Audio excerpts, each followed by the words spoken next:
Hello! Bins!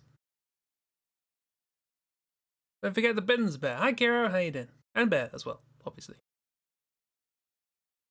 Let me know about audio, because I was messing around with audio stuff earlier today, and things got weird, and hopefully they're back to normal. Fingers crossed. How are we all doing? We're doing well?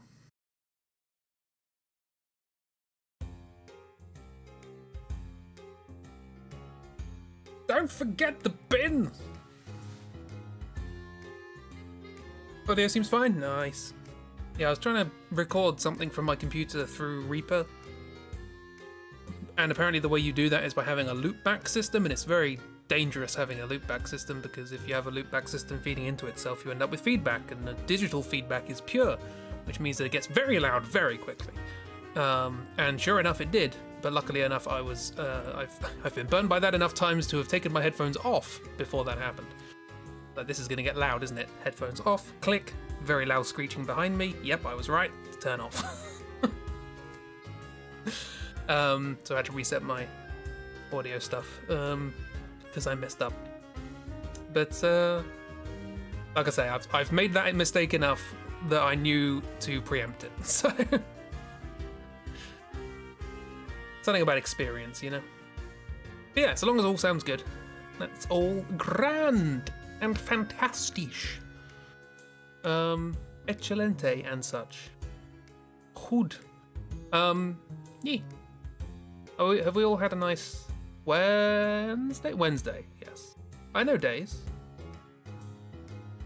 I say have we all had a nice... Kira might have just woken up, but... For as you can tell, everything sounds fine. Nice. Good, good. Time is fake. You say that, but in, 17 days? It's October. And I've done 7 October pictures so far. So... got my hand liquid.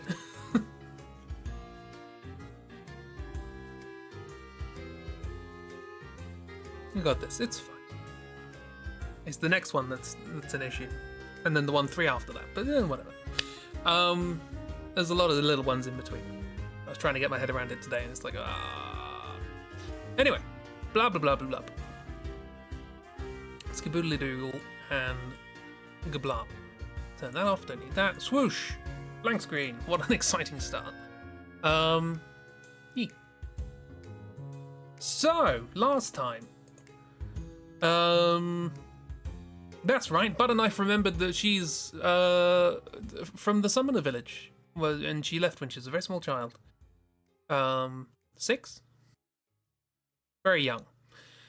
And she left because it was there was some sort of horrible storm and a big eye in the sky, and it was all very weird. And apparently everybody died except Betty and her grandfather. But anyway, the princess was swept away on a raft and ended up in Alexandria, where coincidentally the princess, very, very small young princess, had just died, and who looked just like her, but she had a horn. So they just took a hacksaw to the horn, cut it off, and went, "This is our new daughter." Yeah, less left, more fled. Exactly. Yeah, exactly. So they cut off her horn, said, "This is the new princess," and that's how she's been living for the past 10 years or so. But she's just remembered all of this childhood stuff, and she's actually a summoner from the Summoner Village, and that makes sense because she can summon things. But yeah, and Betty's very happy that she's not alone anymore. Ha family. And it's all very cool and great, and that's I believe the impetus for Betty to decide to come with us, because like, I'm not alone anymore. So we then go off on an adventure, but before which we are intercepted by Knuckles, who is confused that during the duel with Simeon in the previous installment, Simeon let him live, despite the fact that the clear rules of dueling are that you must kill the person who loses. And Simeon's like, I don't understand you at all, but you also don't understand me, so how about this? We travel together. That way, you'll see what I'm about, and maybe I'll see what you're about. We'll learn. And Knuckles is like, I don't even understand this decision, sure, let's do it. So we've got 2 new people, for very dubious reasons. Knuckles Van Sonic, indeed. Knuckles of Van Sonic. What with the big hands? He has big hands. So we make our way. This is an empty layer, I guess. Selection from layer. Create selection. Selection was not created. That means it's empty. Goodbye. Freed up that one. We can now use layer 144 in today's stream. Anyway, so we make our way back to the koi flower tree, koi flower, the Aoife tree, where we previously went to try and find Mr. Swan, but he wasn't there, and we ended up killing something inside it, and which made all the mist go away. But we came back because we know Mr. Swan's apparently here. Hi, Mouse. Apparently Mr. Swan comes here occasionally. And indeed, on our way there, we see Mr. Swan flying there on his big old majestic silver goose dragon. How is the mist? Is the mist good, apart from sleepy?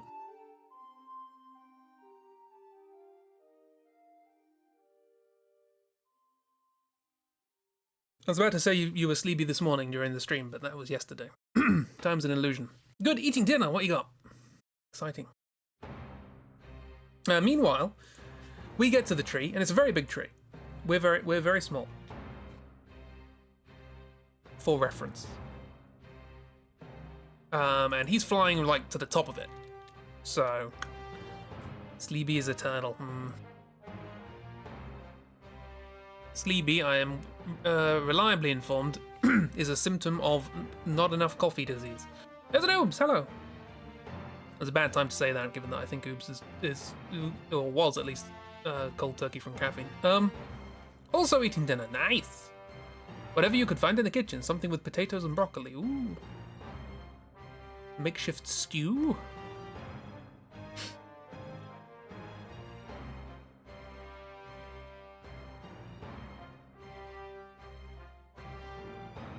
What was I saying? Yes, so, Mr. Swan's flying to the top of the cauliflower tree. And we need to you slice it, it seems we've reached a dead end. We have, because he's at the top of the tree and we can't get in there. Hi, Chief, how you doing? You're having stew with potatoes and whitloaf? Whitloaf. What's whitloaf?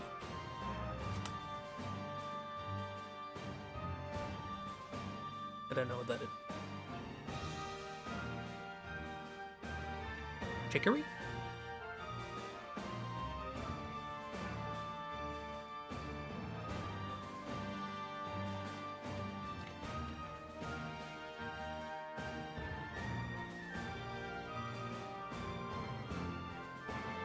Common names for varieties include endive, radicchio, radicchetta, Belgian endive, French endive, red endive, sugarloaf, and whitloaf. Or whitloof. Chicory, yeah. Neat. We learned something today. Whitloaf.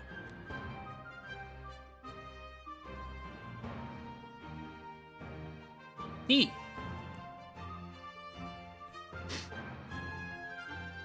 Yeah, how's Achievement and Ooms? Good job. Cauliflower tree. Swan's going to the top of it. We're at the bottom of it. Solution. Simeon comes up with a convoluted solution, being that there are flowers here, and when there are flowers, there are the gargants, and we can find a gargant, give it the flowers, get on top of it, ride it up. All the while, Knuckles has just jumped off, holding the Vivi and little Betty, and so Simeon's like, oh, fine then, Princess, do you want to piggyback?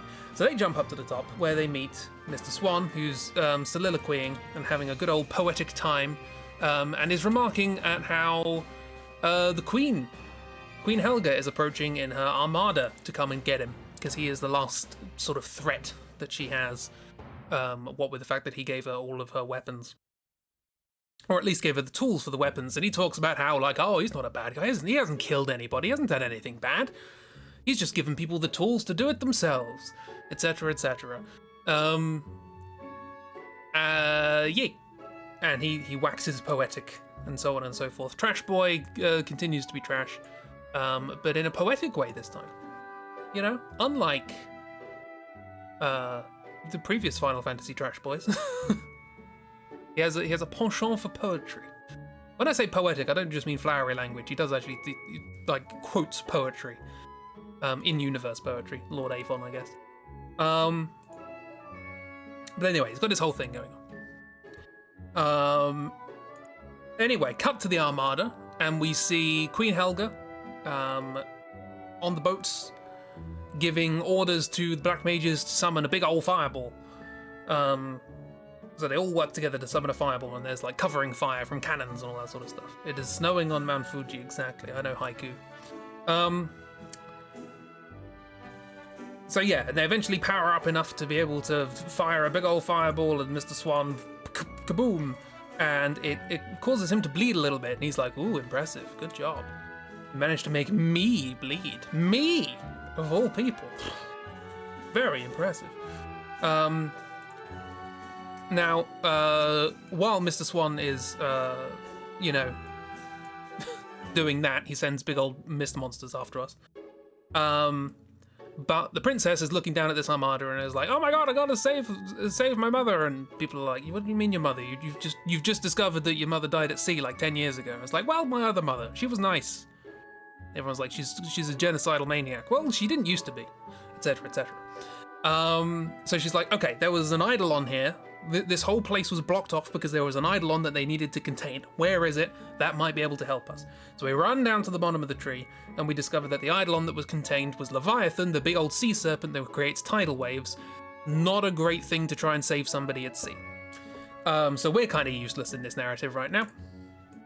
So what then happens is Queen Helga summons Bahamut, the big old dragon who is being obscured here, to fire big old fireballs and slash and all that sort of stuff, whatever Bahamut does, to attack Mr. Swan. But Mr. Swan points to the sky and a big old eyeball descends from the clouds. We've seen this before in the dreams or the memories of young Butterknife in the destruction of the village of the summoners, etc. And it descends from the heavens and it causes all wibbly purple light to surround Bahamut. And Bahamut has a bit of a change of heart and turns on the queen, and everything goes kaboom. Kaboom. The queen goes kaboom. Bahamut does oops, all beams. Exactly.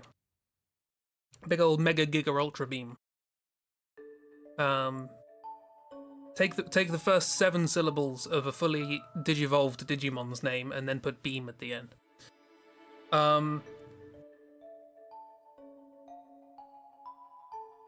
Oops, all beans. It's just got a bit of wind, that's all. Or flare, that too, yes. Giga Ultra Mega Flare Beam. Yeah. So it turns out the queen kind of survives. She gets in an escape pod and floats to the beach later on. We find her, and the princess has an emotional reunion with her now apparently no longer maniacal mother, who's sort of snapped out of it. And she goes, "Oh, you'll be a better queen than I ever was. Look after the people." And then she dies. And the princess is very sad about this, and everybody else is sitting there going, "I don't really understand," but she seems sad, and Quimch is apparently having a float. What about that?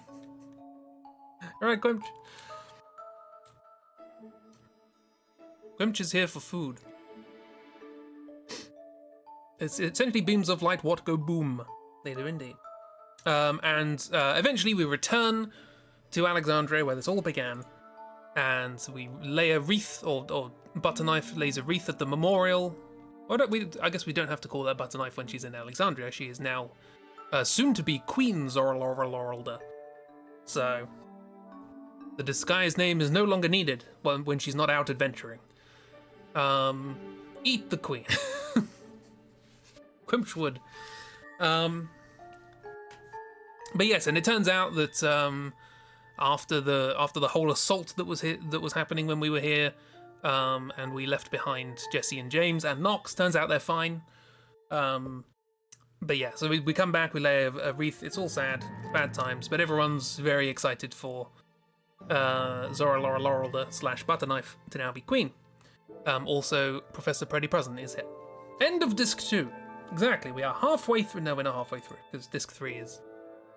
Well, I did almost all of Disc 3 during my last session of playing it, so it's not that long, and Disc 4's basically just the end, so...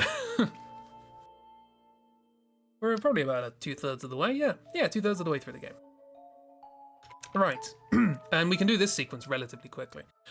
So yeah, the princess is here. She's going to become queen. This is not the right music for this scene. Moving on. Good enough.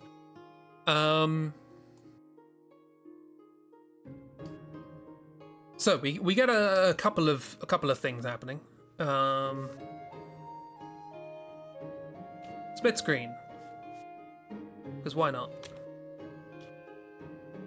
Actually, we need like a kind of 3-way split screen, don't we? No, just 2 will do. 2 will do for now, and then we'll do stuff. So the first thing is we have basically a mirroring of right at the beginning of the game, if you recall, which was apart from the storm, the first thing we saw was the princess in her bedroom, all dressed up to the nines, looking longingly out of a window. Basically exactly the same things happening here.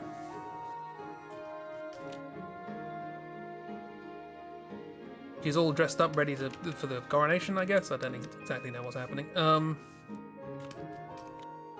Something along these lines. And she's looking out her window.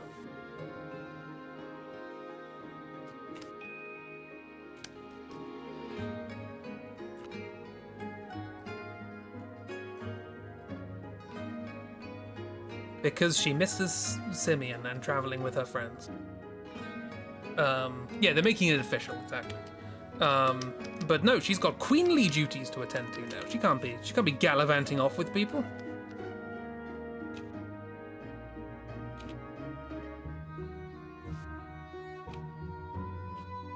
You don't look right without a Moogle onesie.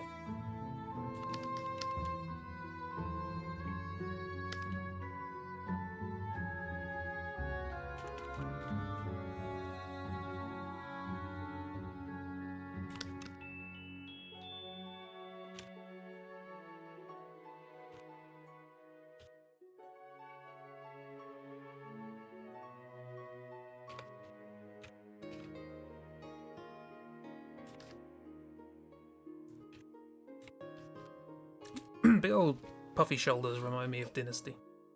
Has never stopped her before, exactly. But this is basically the thing, right? She's kind of realizing, oh, hang on, I'm right back in the situation I was in before. For the 12th time. Maybe I'll run away from this castle again. For the 3rd time. The reason she went off in the first place was to get some help from others because her mum was acting crazy. That's true. That is true. But now she just sort of misses being with friends. All that sort of stuff. She's looking out the windows and the birds being free outside and I don't know why I'm doing round windows on a square frame. Doesn't matter, it's fine. But yeah, she's looking out and everyone's like, hey, you gotta get ready. You gotta get dressed to be a queen.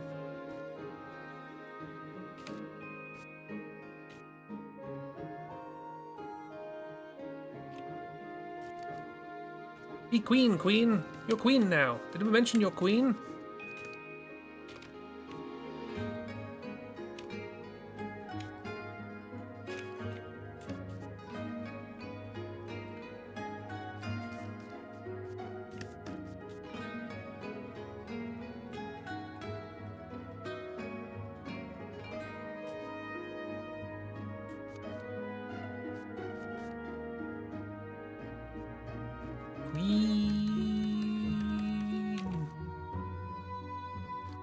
So you got like Professor Pretty Prozan, and you've got James and Jesse, and they're all around her, sort of making sure she's, you know, doing her queenliness-y things and looking after her and all that sort of stuff. And as usual, she feels hemmed in. Love you, James, Mr. Expressive Face. Meanwhile, over in a bar in Alexandria, you have Simeon, who is sulking.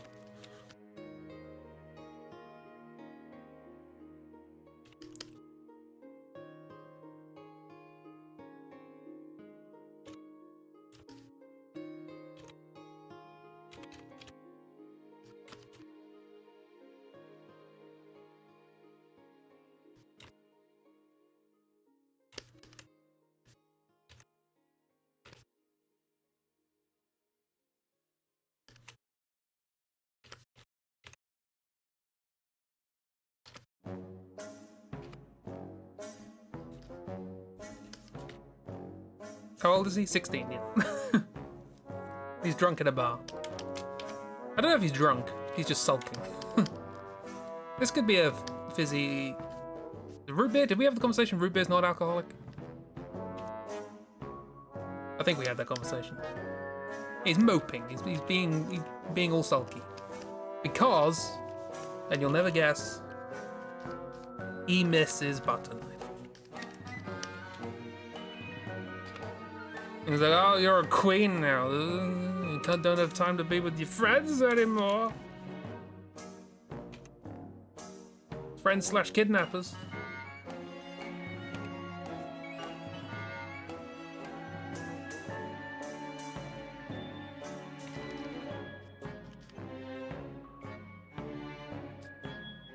Never, yeah, it was that.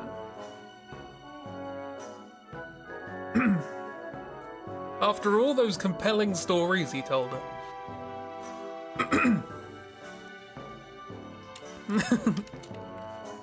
He's a baby. We'll get to that.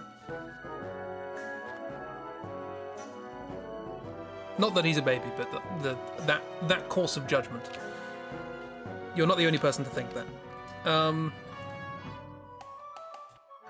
He's not a baby, he's 16. We'll get to that. So yeah, these two things are happening. We also have Vivi running around Alexandria, just sort of, yeah, hanging out, having a good time. And he goes, because this isn't really worth drawing, but do you remember, oh, I don't even remember her name. Scroll all the way back to the beginning of this thing. Before that. There we are, Bernadette. Do you remember Bernadette? She was an actress hired by Tantalus in the play at the beginning. When she got left behind in Alexandria after everything went down, she set up her own little theatre in the side of an alley. Little amateur dramatic sort of thing. Yeah, Bernadette. So she's trying to get that up and running, and she's trying to get patrons and all that sort of stuff. And she sent out March to try and find people to actually bring in. And March goes up to Vivi and is like, hey, can you do me a favor? Can you come in and watch this play? And Vivi's like, oh yeah, I like plays. Who we just left behind, I guess. The ship we were in exploded. We couldn't really do much else. After all those compelling stories, like Beat Your Child, and whatever the other one was about. It's so compelling, you remember exactly what it was. I think the reason March does this is because he got in trouble with Bernadette and he's trying to get back in her good books, and it doesn't work, but you know. Anyway, so Vivi goes and watches the play, and has a nice time. Actually gets to see a play. Not necessarily important for the purposes of the story, but here's the thing. Meanwhile, let's do this. Let's do this as follows. In the castle is Betty.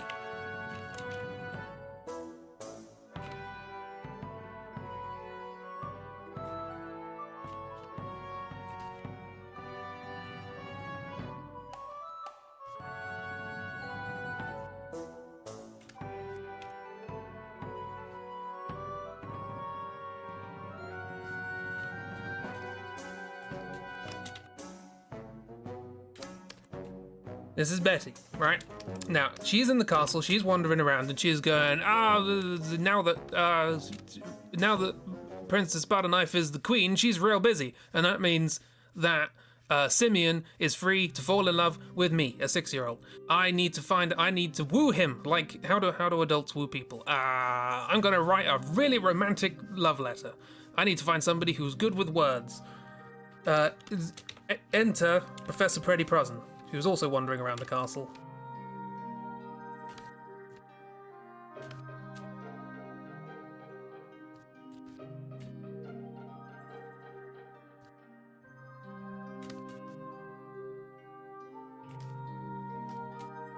There he is.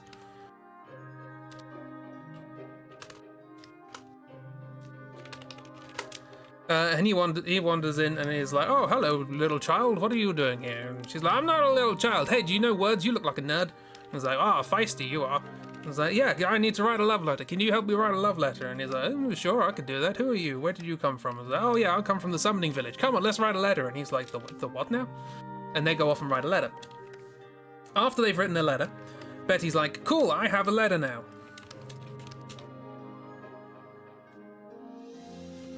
That tells of my true feelings for Simeon in very poetic taste, which I got someone else to write for me. That's how true they are. I'm gonna go and deliver this letter to him so that he knows exactly how I feel. As this is happening,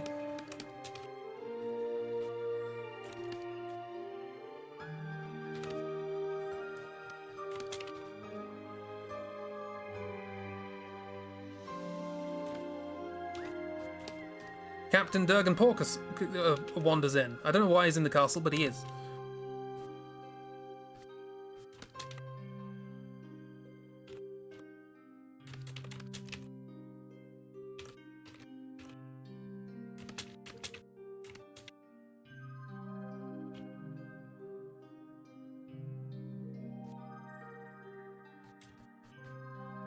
Why is anyone anywhere in this game?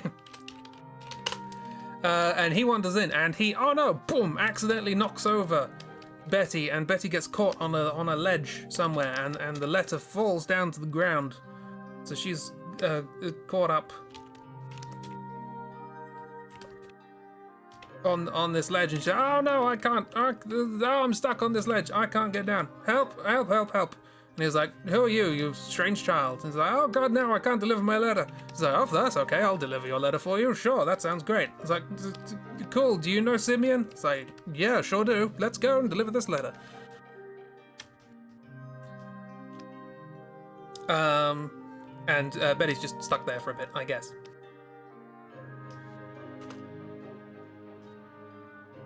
So Porkus and the letter head outside to leave the castle. And they wait for a boat, because the castle's surrounded by a moat. And along comes...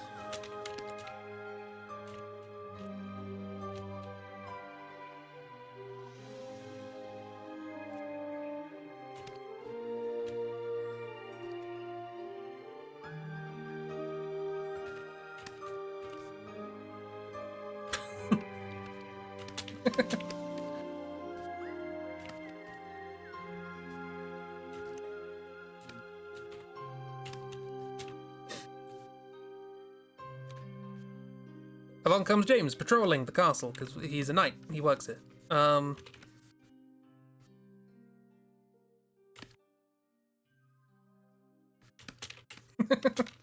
Where's his face? Look, this part of the story is incredibly important, and thus I'm giving it due diligence. So...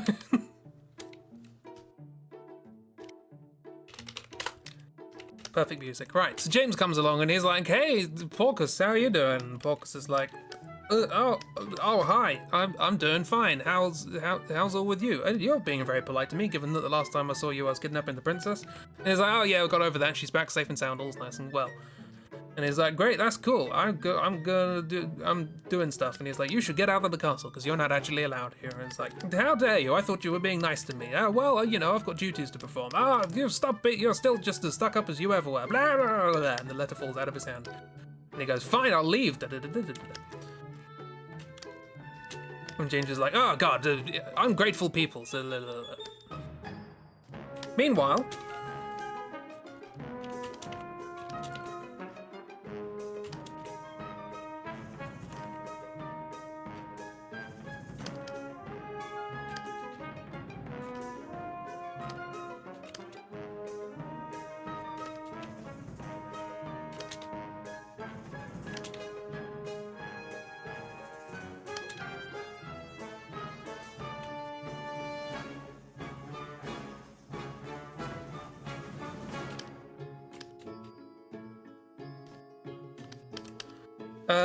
Jessie comes along, also patrolling the castle.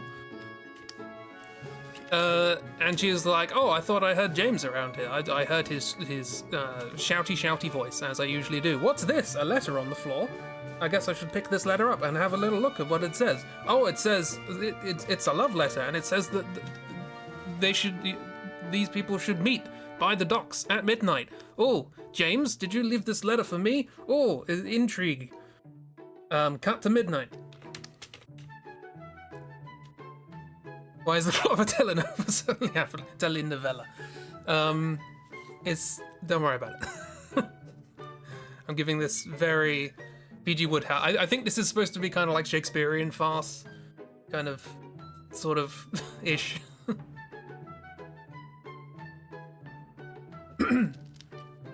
Anyway, but it is quite P.G. Woodhouse. I'm expecting Jeeves to pop in at the moment. But anyway, meanwhile, March and Alexander show up.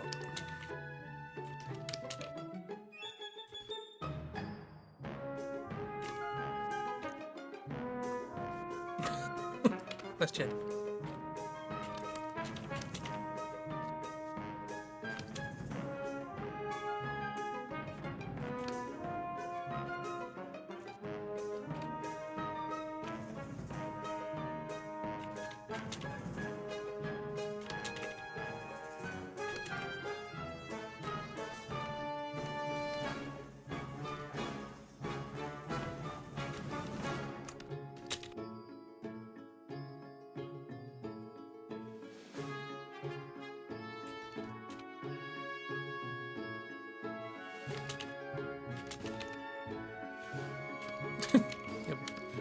I was about to say your beard is longer than your head. I think that makes sense.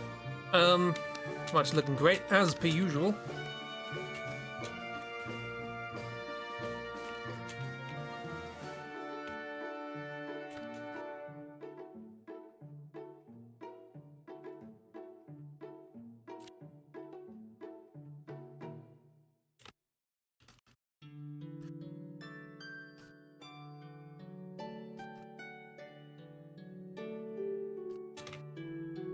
So these two turn up at the dock at midnight because, turns out, someone else, meanwhile, had also dropped the letter.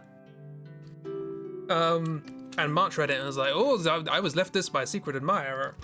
And Alexander says, oh, secret admirer, wonder who that could be. Well, let's find out. Shush, hide, people are coming. Maybe it's guards and whatever. And they rush behind a little thing.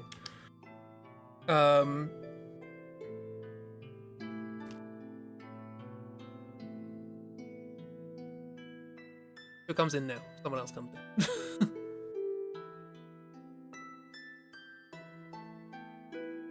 Ah, my brain is stopped. There's only like 5 characters in this game. But who? Yeah, it's them. Is it Betty? Yeah, it must be. Yeah. So yeah, then Betty comes in and is like, "Oh, I'm here. Where's Simeon? I gave him the letter." Because he should meet me here at midnight because he loves me. He's not here. Oh my god, maybe something's gone wrong. I don't know. Who the voices? Who's that? I don't know. I'm gonna hide. And then she hides behind a pillar down here. Then James comes in. He's patrolling the grounds and he's like, I'm patrolling the grounds. I'm a smart guy. What's this? There's a note on the floor. Better read that. Oh, it's a love letter. From somebody. Meet me by the docks at midnight. It's the docks at midnight. Who left this? Who could possibly have left this? While this happens, Jesse comes in and is like, hi James. James is like, oh, hi Jesse. And they both think that each other had left the note, and they get a little closer. And everybody's looking at this like, oh, something's gonna happen. This is exciting. Ooh. And then they get a little closer. They're like, oh, did you leave this for me? And there's, oh, this is very exciting. What's happening? And then they get a little closer. And then, where are you? And then Durgan Porkus comes in and sneezes over everybody. And the mood is ruined. And Betty pops out and is like, you ruined the mood. They were about to smooch. End scene.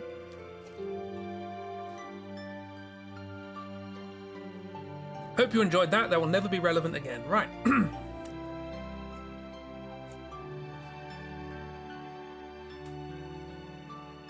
Then Ernest enters stage, right?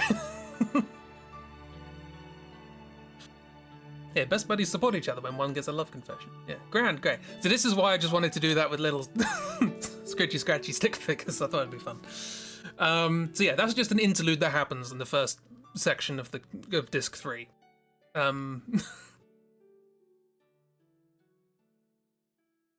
I believe the speedrunners just think of this as just one long extended cutscene where you just mash X, because there's nothing really to do.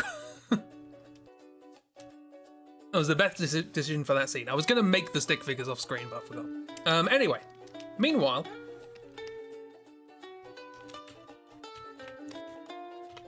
Sulcomic 16-year-old is still sulking and being a 16-year-old. Not that there's important plot points happening. There isn't really. I mean, Mr. Swan's around, but the genocidal queen's dead, so it's mainly what we were trying to stop. Do we? No. Yeah, we go here. He's just an arms dealer. Yeah, he'll never come up again. It's fine. So anyway, he's having a bit of a sulk. And he's like, oh, I don't know why I feel like this, because he's a 16-year-old. Anyway, coming back to what Cheap said, so this was a quick, we'll get to that. Everybody from Tantalus pops up. Hang on.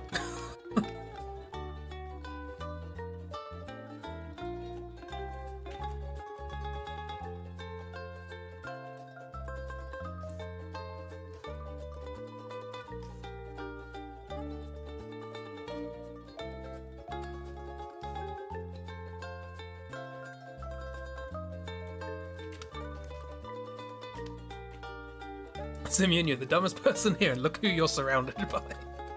You honestly don't know what Mr. Swan's deal is. Don't worry, that will get much. Yeah, I'll just end the sentence there, frankly.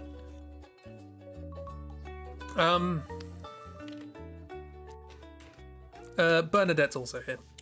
But basically, I can't remember how I drew her, so there's lots of twiddly twirly hair.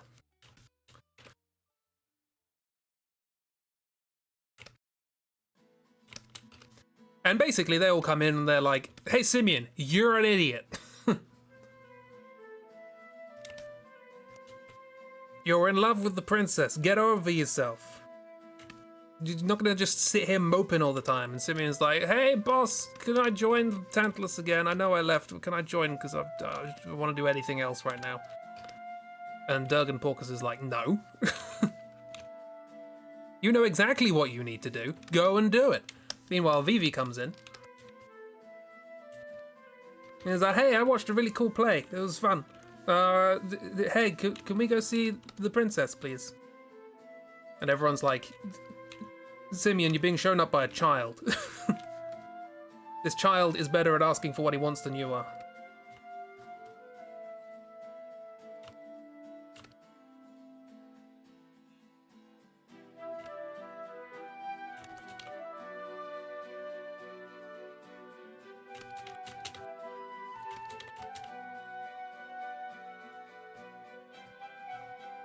Because Vivi is a good boy. Vivi is the best. Master Baby Vivi.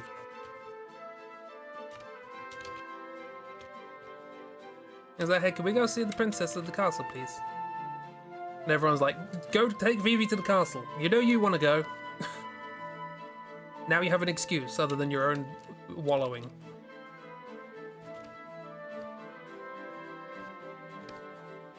And much like the rest of the story so far, Vivi becomes the catalyst for plot. And your brain this fully means that March has adopted Master Baby Vivi and they go watch all the plays together. No. Yeah, that makes sense.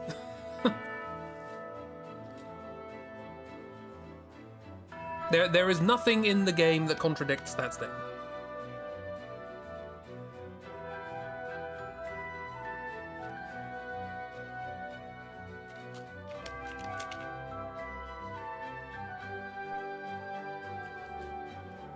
Enough. So yeah, this gives them the impetus to go and meet the princess at the castle. Or try and meet the princess at the castle. But if they'll be welcome. Meanwhile, outside, a fight is happening. This is technically a different scene, but I might as well just draw it here. Two random people bump into each other, and they're both a bit grumpy. So they decide to have at it.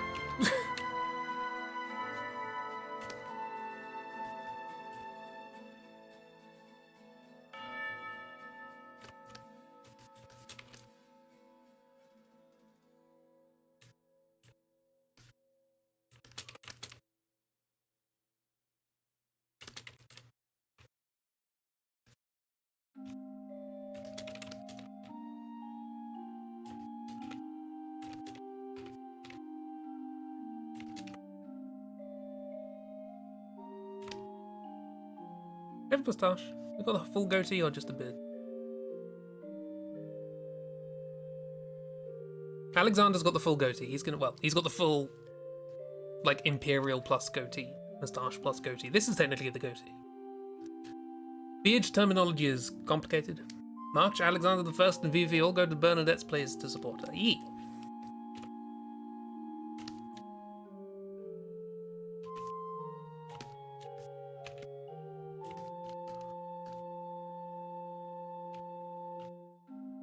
Very disproportionate arms there.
Yeah, anyway, so Nox and Knuckles are just having a fight outside.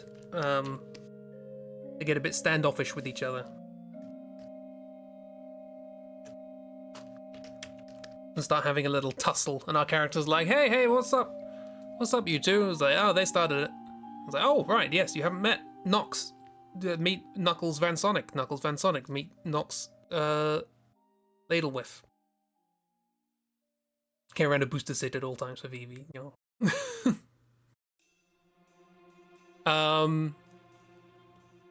And Knuckles is like, they're with you?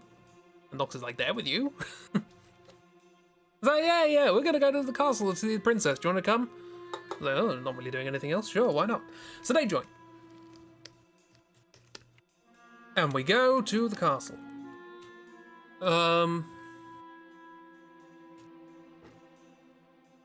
Does Quimps join? I can't remember if Quimps joins.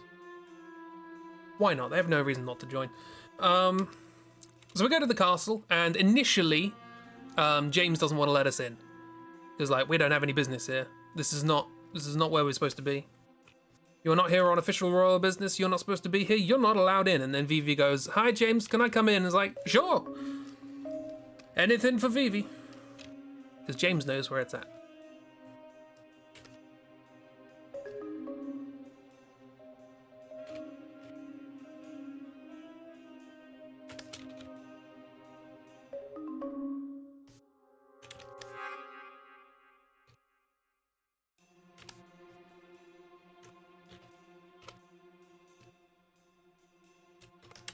That's value for money. Quimch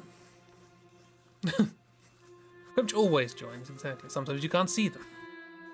They're in the kitchens downstairs. It's the right reaction to have. Simeon, no. Master Baby Vivi, come right on in.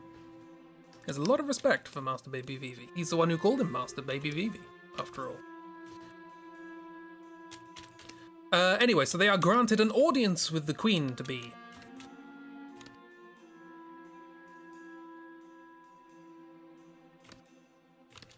Am I really going to draw the characters from behind? Sure, why not?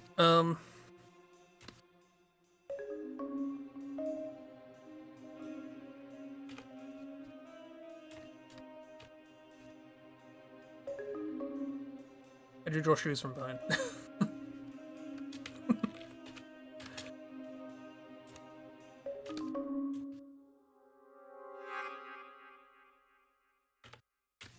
Always forget to draw his tail. He's got a monkey tail. I keep forgetting to draw it.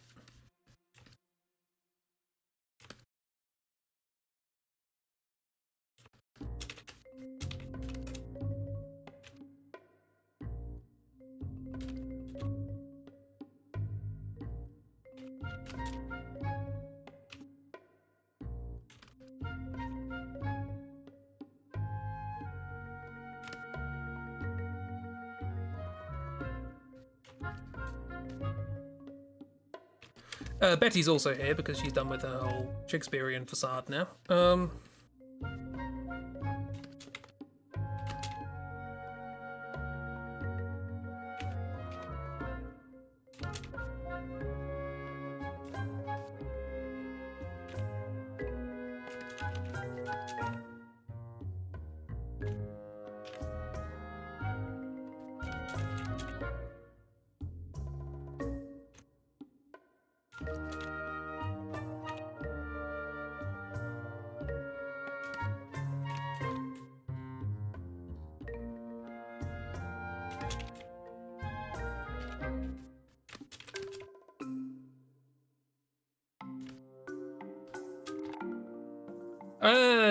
Who else was there? Who else? Quimch. This is all very important. Knowing who everybody who's standing here is extraordinarily important to the plot as we go. What does Quimch look like from behind? I have no idea. I mean, they're wearing like an apron, so that's a start.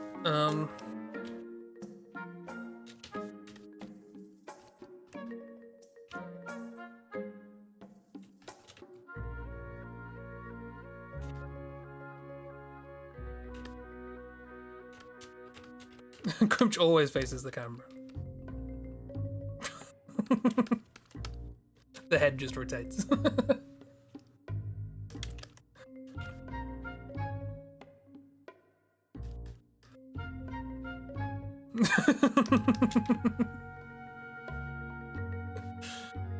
Horror Quimch. There's a pair of fake eyes that just unstick them and stick them back on at the back of their head.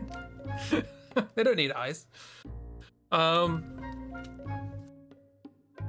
Who else was here? Oh yeah, the Knuckles. God, how do I draw you from behind?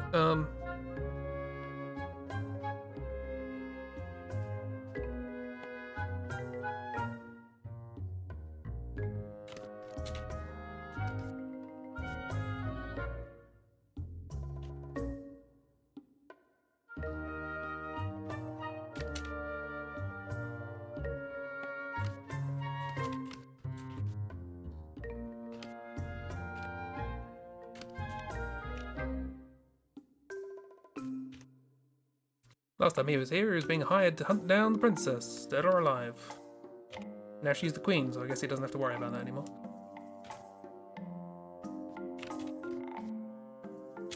Don't ask me how that pose is working. Need to keep an eye out for food at all times. Food could be anywhere. Could be behind you. You never know.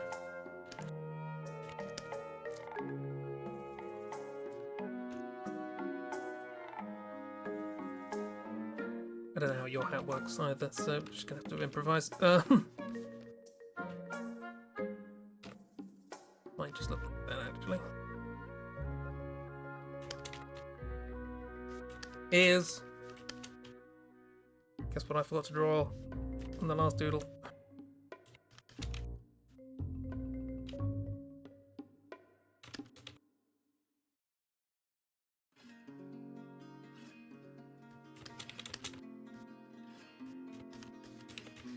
Cool. The whole gang's here. And the princess / queen comes out. I was like, hello everybody, I missed you.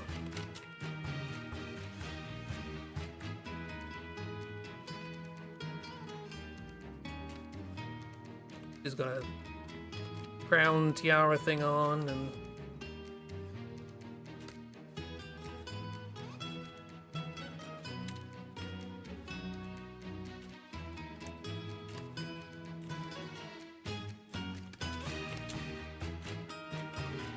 everyone's like, oh, you look amazing. You look like a queen. Ah, how are you doing? Everything's great and grand. Except Simeon, who kind of locks up and doesn't say anything.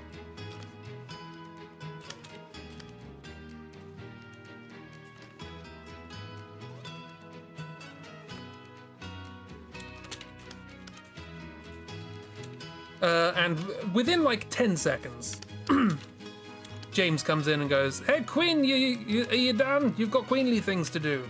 Stop talking with commoners. That's it, enough frivolity. Queen times.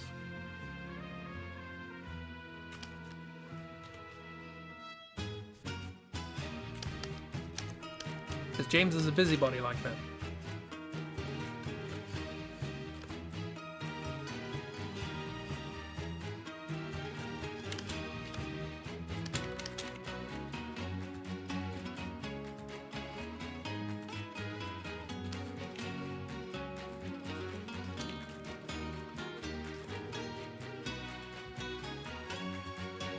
I'm gonna try and make this make sense in perspective.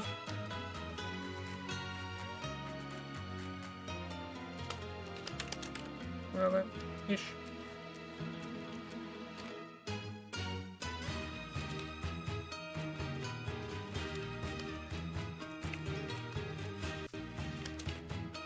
Anyway, yeah, so she comes out for like 10 seconds, says hello, people say, hello, you look great, how you doing, and then she immediately gets dragged away. And everyone's like, oh, no, that didn't, no, that wasn't much. Hey, Simeon, why didn't you say anything? I was like, I don't know. Simeon is useless. He is. He's 16. So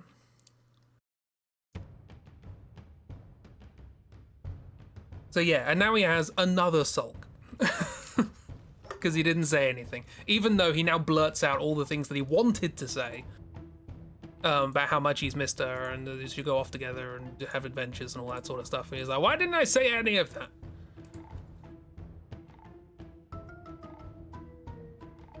No, I'm fed up now.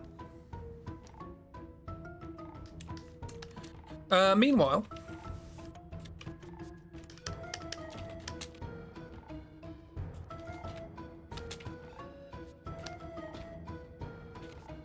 Professor Pretty Prudden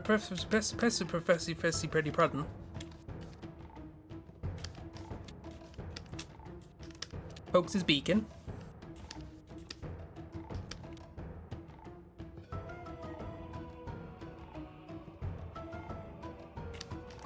And is like, excuse me, hello, little summoner girl?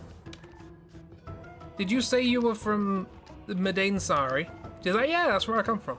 It's like, hey, cool. I've been researching that place that was apparently a legend for a good 50 years or so. Do you mind helping me take notes about it? He's like, I've got, you know, all my notes and all that sort of stuff is in Trino because that's where all my stuff is.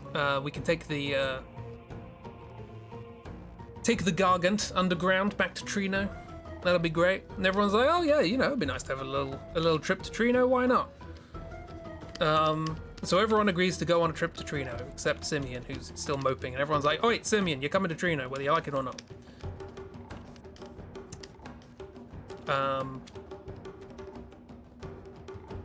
And yeah, we all decide to go to Trino as a nice little group. And Simeon remembers, oh, hang on, there's a card tournament happening there. I wanted to do that. Let's do that. Take my mind off things. Just forget about all this. I'm just gonna go play cards. It'll be great.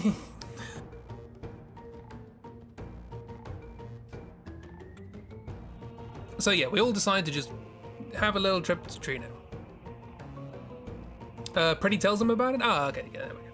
I can't remember the exact sequence of events here, but basically the gist of this is everyone wants to go to Trino now. There's a card tournament arc that you and Kira love. It's a time. Right. So yeah, we now have Queen Zorolorol the Butterknife, feeling just as claustrophobic as she ever was, and everybody else is going on a holiday to Trino. Your Margit wall in this game. We obviously will brush over it because we don't need to play the game. But anyway, so we arrive in Trino, we take the Gargant, and everyone's like, "Oh, a big monster underground, travel between cities." And we go to Trino. Professor Pretty Pleasant has a bit of a chat with Betty and learns some stuff that we already know. And yeah, they have a little talk about things and all that sort of stuff. Nobody in this game has anything to do anymore, no? While we're traveling there, we will cut to...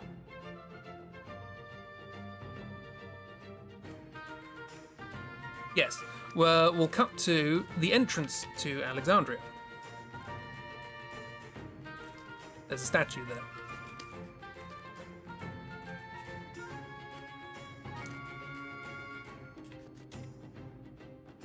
It is a statue of Quimch. It's not actually, but I can't be bothered to draw a statue.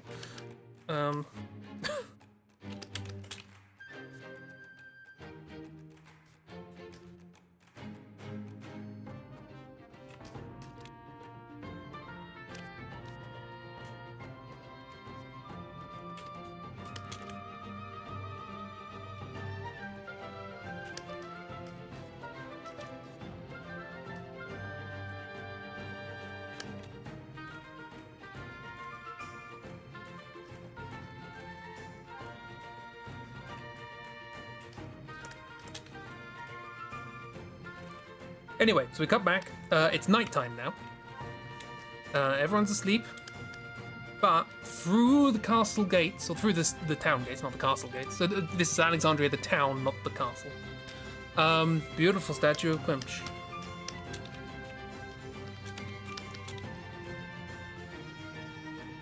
Lord Quimch.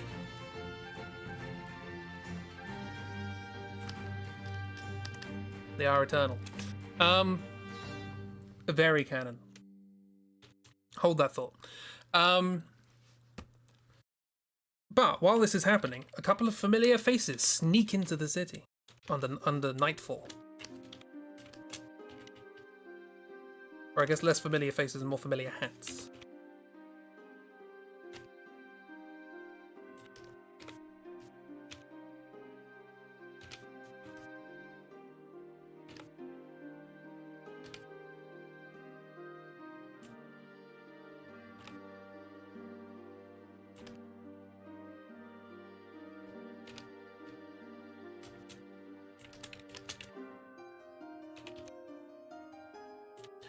Thought these two died? No, last we saw them, we fought them when they were doing the extraction thing with Butterknife, and they just sort of ran off. No, hang on, no, they were fired last time we saw them.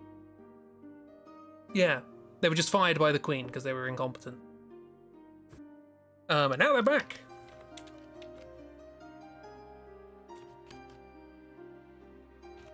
And they're like, now we're here and the Queen's gone. Do you think we can get our old job back?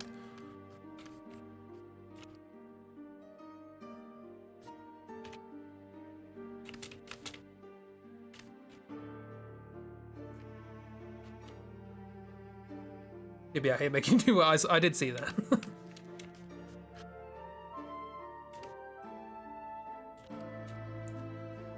And they're like, maybe, but we'll have to sneak into the castle because we're probably not still welcome here. And they say all this in rhyme, repeating what the other one says in a grammatically incorrect way. For that is their thing.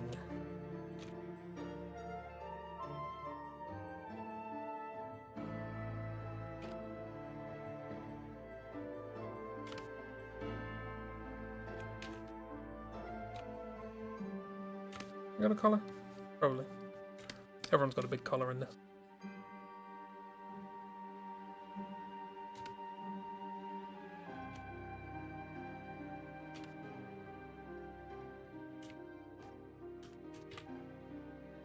What was their job in the first place? Court magicians? Dunno. Shenanigan makers, I assume. Because they did the whole summon extraction stuff, right?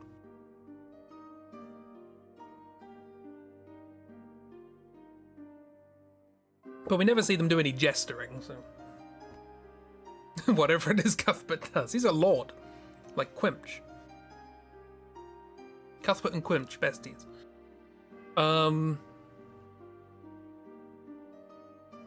They should do birthday parties. Not many will die.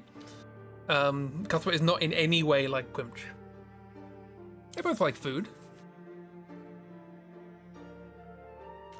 There's very little else to compare with Quimch, to be honest.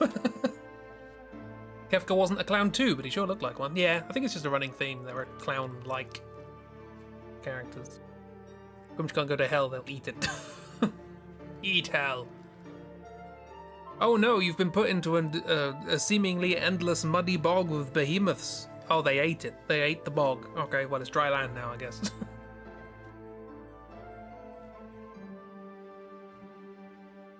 Cuthbert starts consuming people and absorbing their powers, you'll be deeply concerned. That's, yeah. I mean, I don't know what hell has to offer, but... possibility. There might be some sort of infernal artifact that does that. Anyway, it turns out that this whole thing is basically pointless because March and Alexander are patrolling. They're helping patrol the city to make sure it's safe.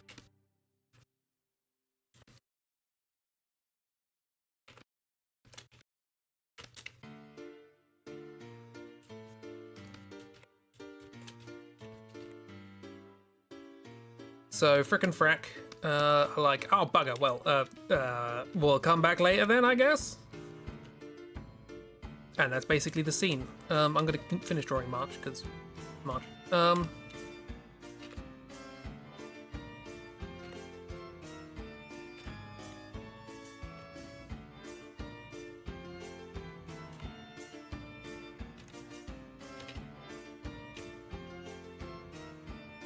Oh, it's Frick and Frack's thing. Nice. Just realised. Always happy to see more March being competent.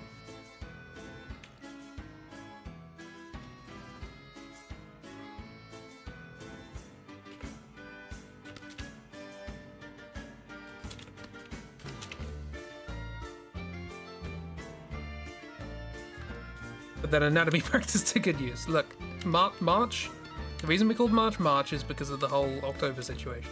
So anatomy is fine.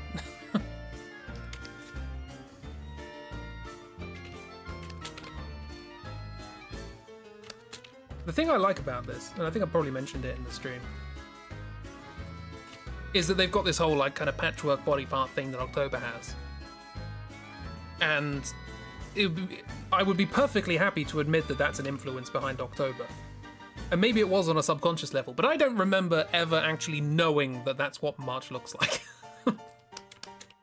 You can't really make it out in the games, particularly if you have like a small CRT monitor or something. It is not clear.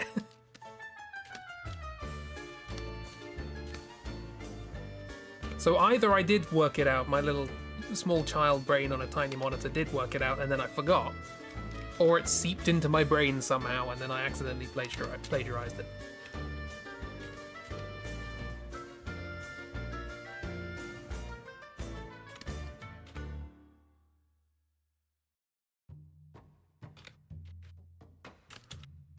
But anyway, to cut a long story short, next year's calendar is all of October's siblings, including March.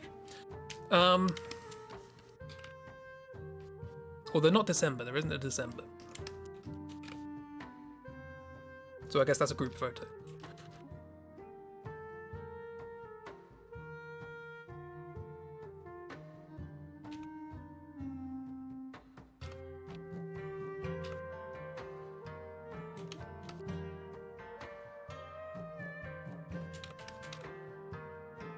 No December, that was just for the sake of the fact that originally it was a joke, and not a very good joke, that it was like, oh yeah, they're named after months because there's 11 of them.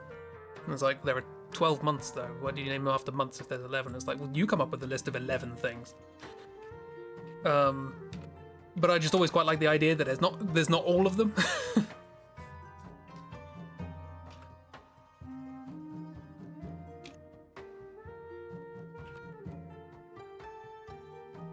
So it doesn't necessarily have to be December, to be honest. It could be any month. I just thought of December because it's the last one, but I guess it makes it even funnier if they didn't even name them in sequence. They just sort of named them by vibe. Actually, that's better. I like that. Cool, there can be a December. What month should we leave out then? What months are people's birthdays? So that everybody can have one. And hopefully we don't cover all the months like that.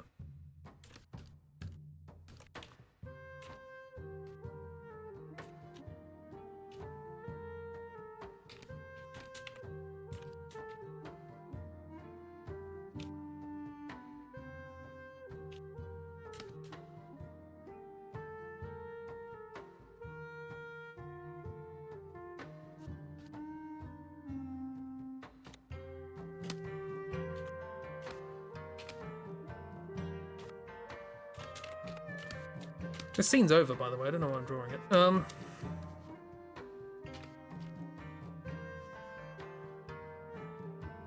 I think the scene is largely just to remind people that Frick and Frack exist.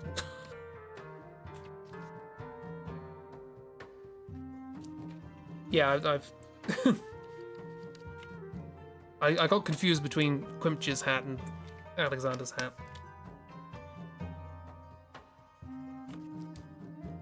What in the Muppet? It's Alexander. Yeah, I'll go through people's birthdays and I'll go like, okay, you all get one. What's the most boring month?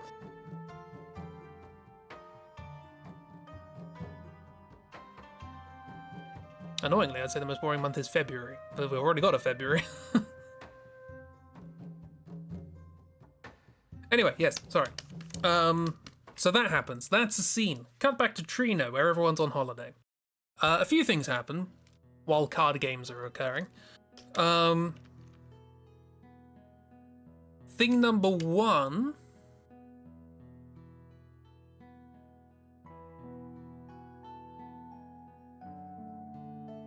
Betty and Vivi have a little conversation about how Betty understands that Simeon and Butterknife are in love, but neither of them can really say anything about it, and blah blah blah, and she has a plan to sort that out. I can't remember what her plan is. Doesn't really matter, all things considered.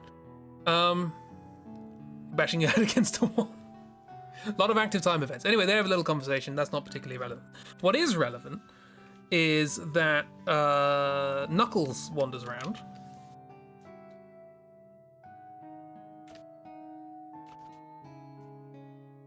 And gets accosted by a couple of ruffians. Well, he doesn't get accosted. It's like basically they accost him, he accosts them. It's all there's a lot of accosting occurring.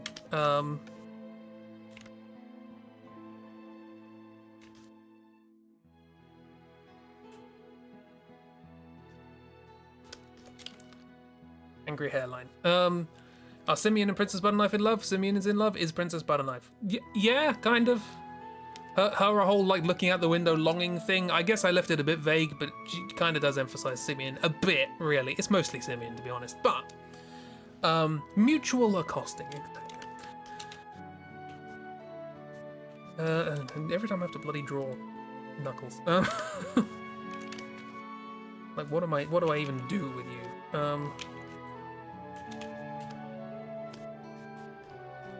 Anyway, he's walking along with his great posture.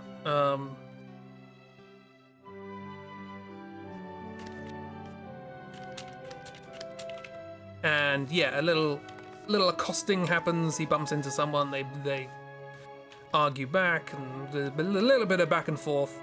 But they take one look at him and go, "Do I know you?" And Knuckles is like, "You might." And they're like, "Oh, he's on all the wanted posters. I'm gonna leave. Bye." And they run off.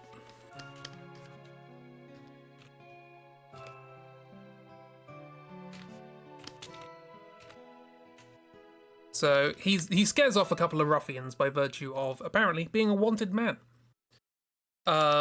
Betty finds this quite fun.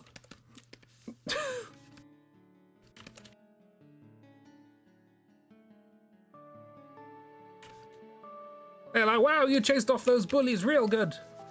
Did you bully them? Who's the bully here? I don't know, I'm 6. Yeah.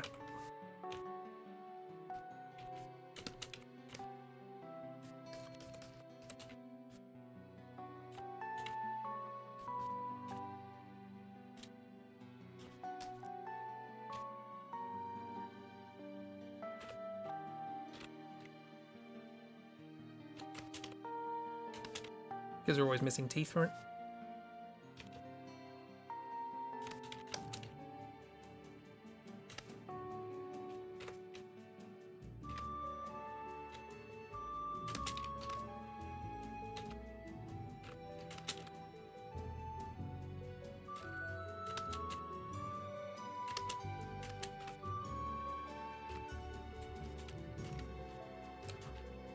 So she's sort of pestering Simeon, O Simeon, wherefore art thou, Simeon? Deny thy captain and refuse thy tale, or if thou not be but sworn, my love, and I will no longer be a butter knife. Rousing words.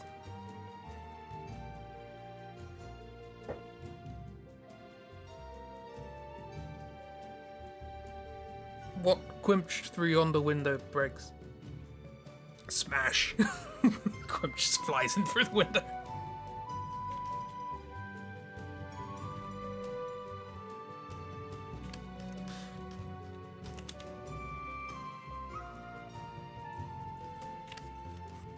Quimch wood.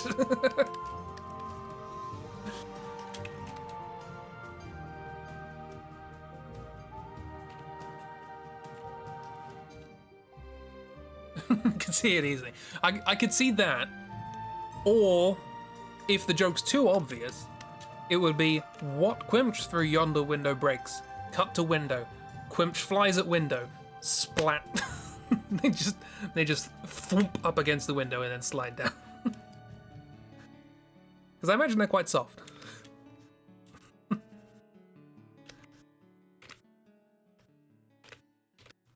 If the joke's too obvious, there's a backup. Anyway, so.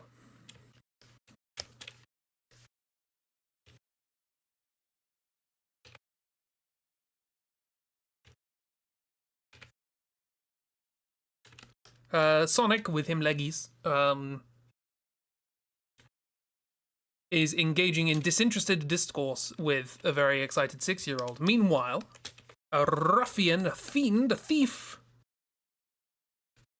who I do not remember what they look like. I think they have a pointy hat.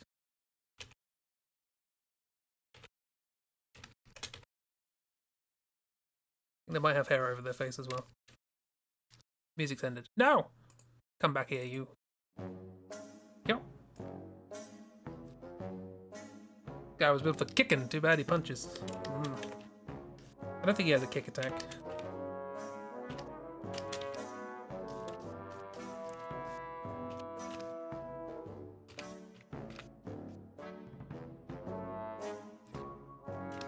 But yeah, some street tough, sneaky person. So a person of ill repute. With 4 arms.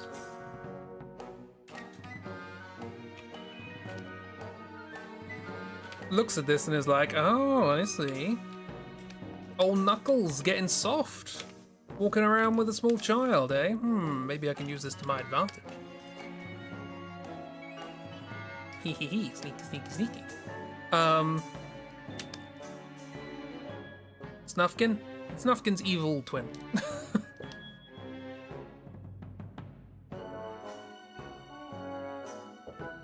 So then, obviously the two of them, they go their separate ways, because Knuckles doesn't want to spend all the time with a 6-year-old. Nick Funds. Nick Funds, everybody. 7 AM on Nickelodeon.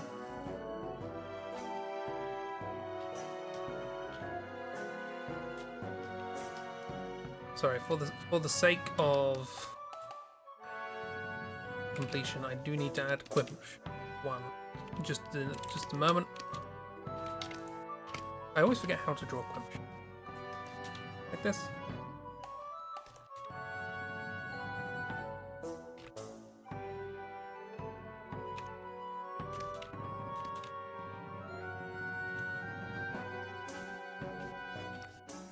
Don't get upset that I'm drawing Quimch, because you shouldn't. It's Quimch. I have a knife.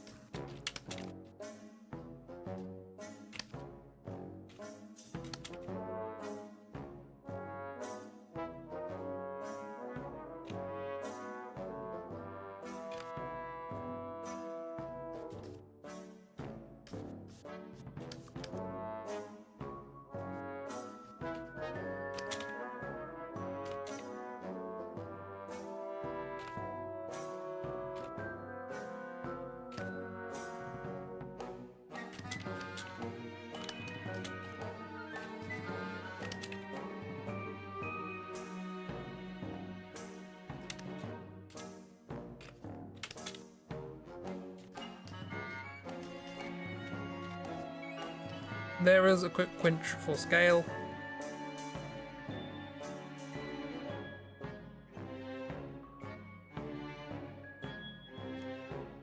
Sure. They say they have a knife while drawing a fork. Look, streaming is hard, right?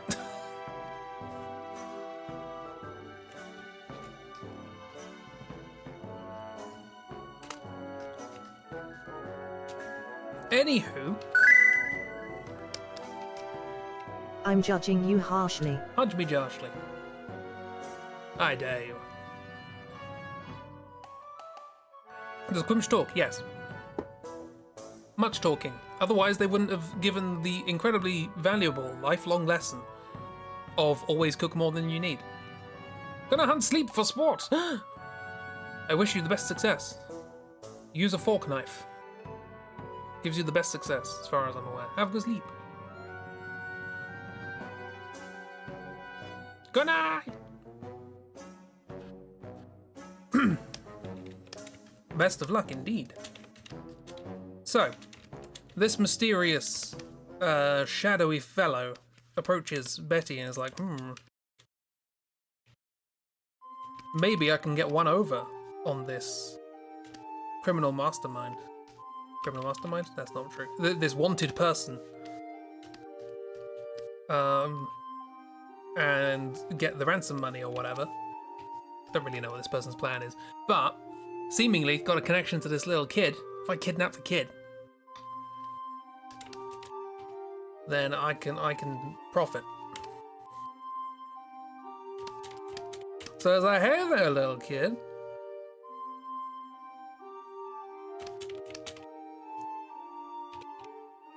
How you doing? I was like, I'm alright. I'm 6 years old and in a new place. Very hyper. Step 1, kidnap kid. Step 2, step 3, profit. Did that accidentally last night, sleep hunted you. Oh, dangerous game, dangerous game.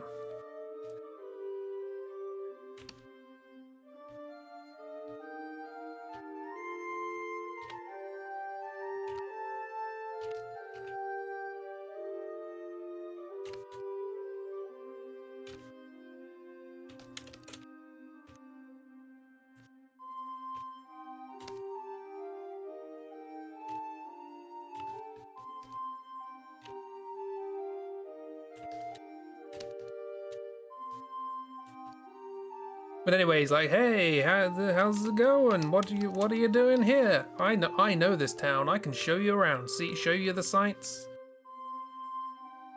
We can go see all the cool things. Does that sound good? Do you want to follow me? I'm trustworthy. We can go to I know of a really cool banquet hall. There's loads of real nice food. Do you want real nice food?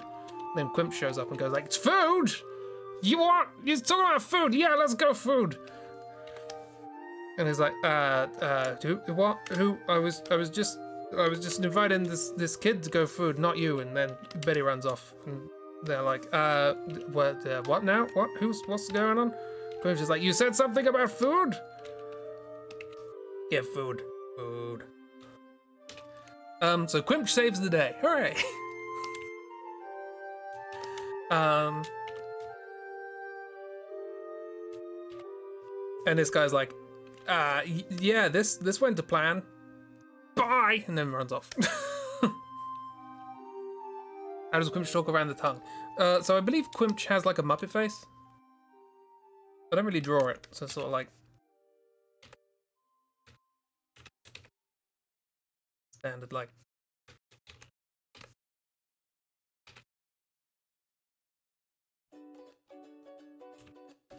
One of those situations. But I just like drawing the tongue.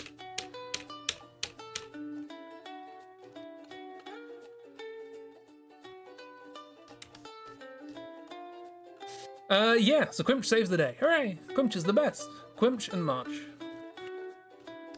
One of them competent deliberately, one of them competent accidentally.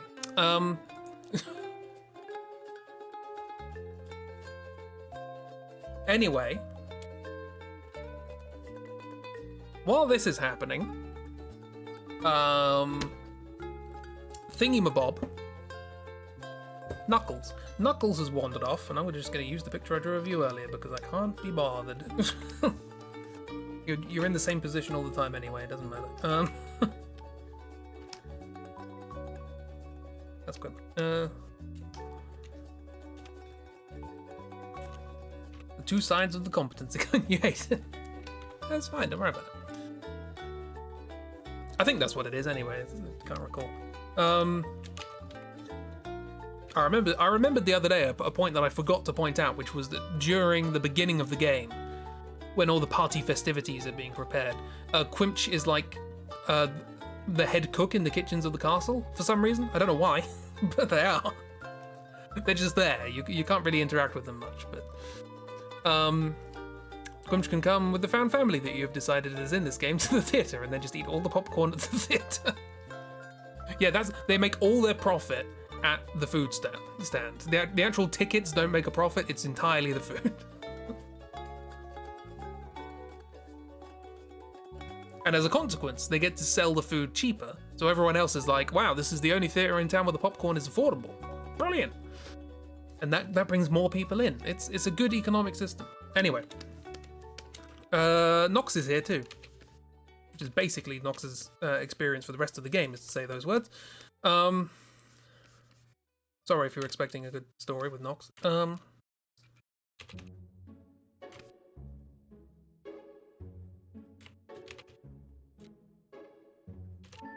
If I ever did a Fool's AU of this game, boy howdy, Nox would be like first in line.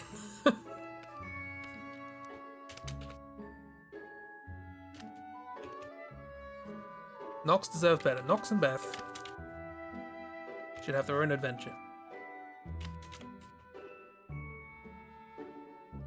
Also, an easier to draw hat.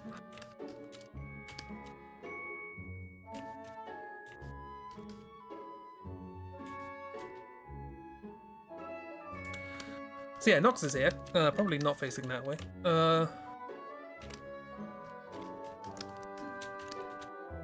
And she's like, right, what's your deal then?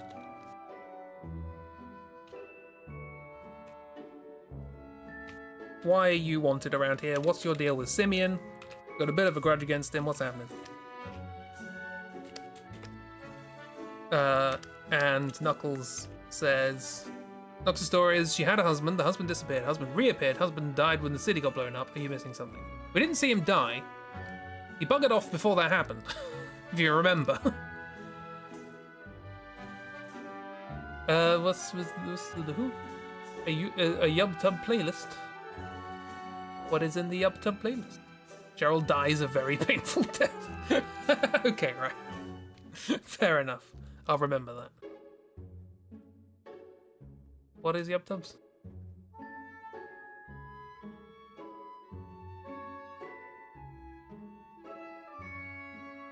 Oh, Fool's AU. Yeah, we haven't done one of those for a while, have we? Oh, I forgot we did a AU for Clive Barker's Undying.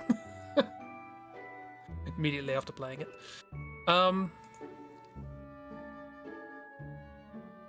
He's now buried in an unmarked grave. Well, he was buried in an unmarked grave, and then that got blown up. Doing your job. No one's asking you to do this, but we are very grateful. Well, I'm very grateful, because I'm really bad at things. But I say, I'm really bad at sharing my stuff, given that over the past 3 weeks, every single day I've thought to myself, I should post something on Tumblr, and haven't.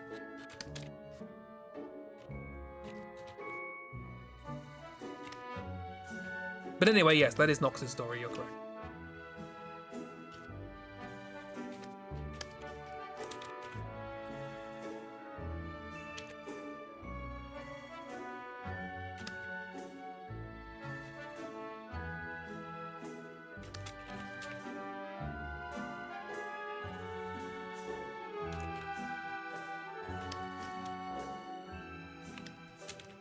Do it! We need more Poltermon. Yeah. More Fickle. Fickle. It was called Fickle as a theme with the names.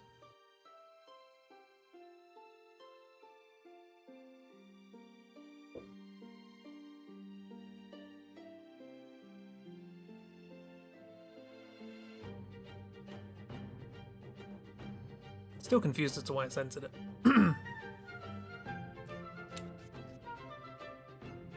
Anyway, so they're standing outside the auction house of this city, which I will draw here. There it is. And they're having this conversation. They're like, hey, what's your deal? What's your deal with Simeon? You're a bit antagonistic towards him. Apparently you have history, and also you're wanted in this city. So what's going on? What's your issues? And Knuckles is like, I can answer both of those in one go. See this building here? I used to work here. In this auction house. I was a security guard. Not for long, granted, but I was. And one day, it's much like the game developers, let's get Nox out of here. One day, I was working as a security guard at this auction house when a thief came running out.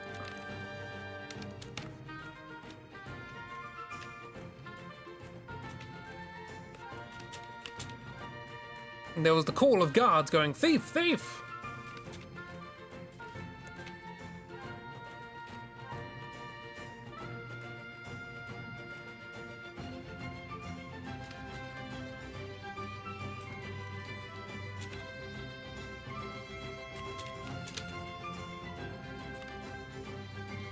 And guess who it was?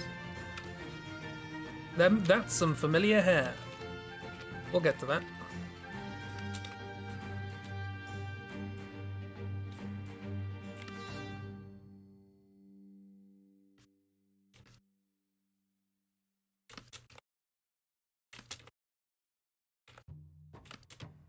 Knuckles knew Simeon from before, yeah.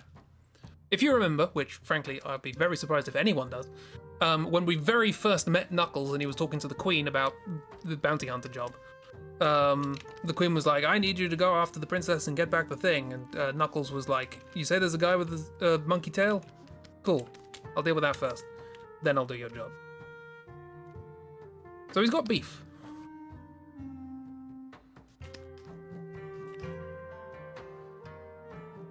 Anyway, so Simeon, having presumably just attempted to rob this place, I'm not sure, is running from the sound of forthcoming guards and bumps up against the new security guard, newly hired security guard in the form of Knuckles. You're very small there, Simeon. You're not that small. You're quite small compared to Knuckles, but not that small.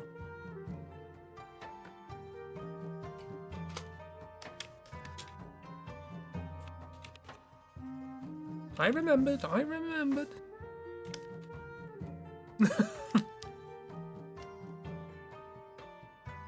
Yeah, he agreed to chase down the princess specifically because he wanted to hunt down Simeon, yes. Makes Knuckles joining the party more confusing. I mean, I guess maybe also possibly to, in future, exact revenge for this. So yeah, they bump into each other, and Knuckles is very nonchalant about this whole thing. He's not really, it's just a job. And he's like, what are you doing? And Simeon's like, nothing. He's like, you're stealing things, aren't you? It's like, yeah, who said that? Who are you? You don't know. I reckon I could beat you in a fight. And Knuckles is like, you serious? You tiny little monkey boy, you think you could beat me in a fight with my massive fists? You actually serious? Simeon's like, well, I reckon we could give it a go, why not? And Knuckles is like, sure. This could be fun. And they get into like fighting stances and they start jumping around each other. And Knuckles is like, you seriously think you can win this fight? And Simeon's like, I don't have to. And then a couple of guards poke their heads out.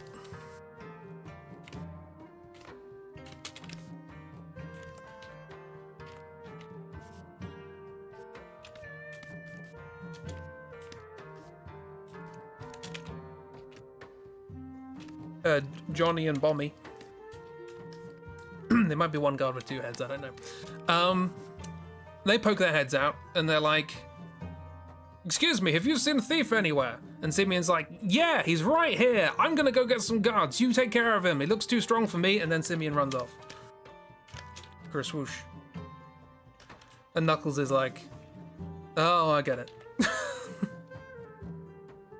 I see what you mean. And the guards are like, stop, thief! And Knuckles is like, well, this didn't go to plan, and then just sort of slowly walks away. So basically, Simeon framed him for being the thief. And Knuckles just sort of kind of went along with it. I don't really know Knuckles' whole deal. Dick move, yeah. So yeah, the newly hired security guard turned out to actually be a thief. He got the job to come in and try and steal things.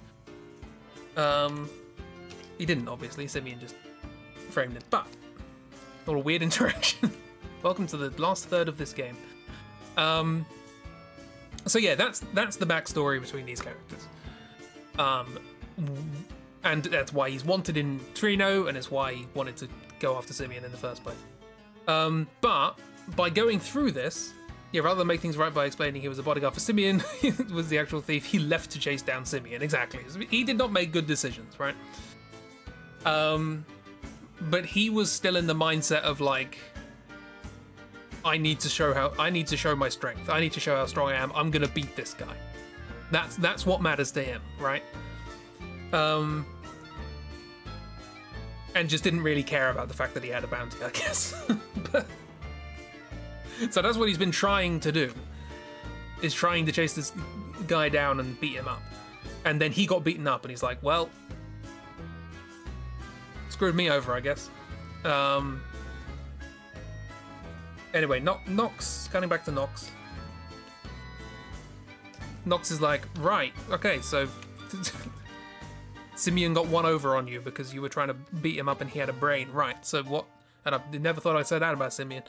He was more wily than you. Have you actually learned anything from this? From traveling with him? Do you understand why he did this? And Knuckles is like, not really. Meanwhile,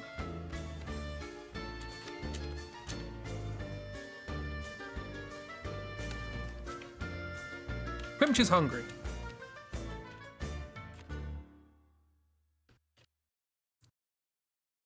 And one of the distinct disadvantages of a city is that people expect you to pay for food. And Quimch doesn't know what money is because you can't eat it. So they're wandering around the city going, oh, I'm so hungry, where's all the food? Why do you have to keep paying this money thing? Oh, why do I want money? I can't eat money. And they're just sort of wandering around and they look over the edge of one of these platforms, because this whole city is like raised above like canals and stuff like that. And Quimch just sort of looks over the edge of one of these sort of raised areas. And looks down at the water below and the ripples in the water of the moonlight and their reflection.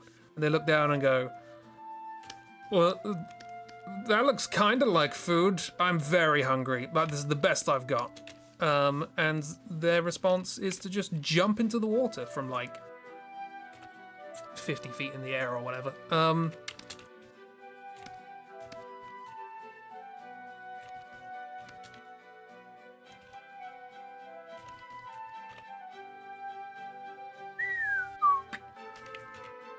for a sploosh. And somebody comes along and goes,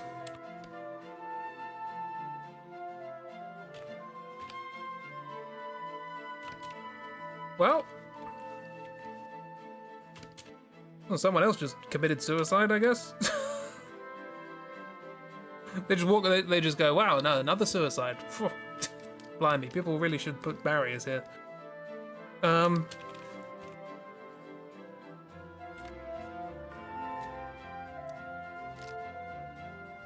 Come, Johnny.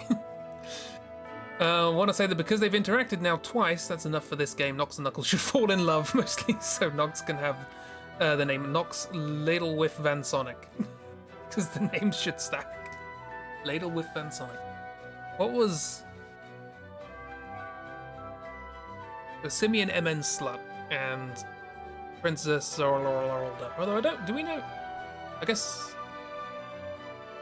we didn't specify a last name for the princess. Because she got a very fancy name in the game with like multiple middle names and all that. I say fancy. The characters that have multiple middle names in this game tend not to be fancy.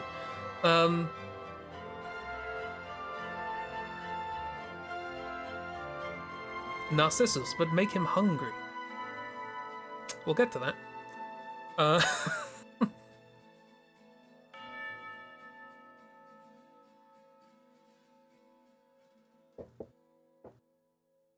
In fact, we'll probably get to that tomorrow. Not tomorrow, next week. Her legal name is Princess Zorlorlda Butterknife, of course. So her disguise, when going undercover, was to just change her first name from Zorlorlda to Princess. Kept the surname.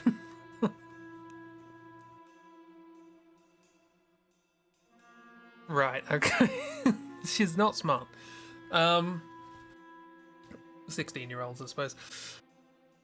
Yes, so, anyway. Gwimch jumps to the water. While all this is happening, a card game is occurring. There is a card tournament. Which Simeon is playing in. It is a very good card game that is very intuitive and fun to play, and is absolutely essential for the purposes of the story.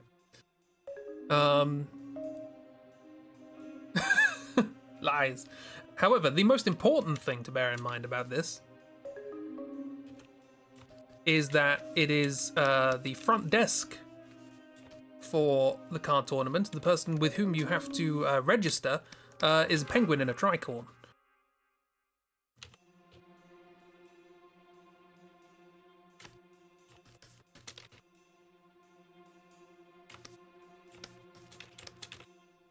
They have a trumpet.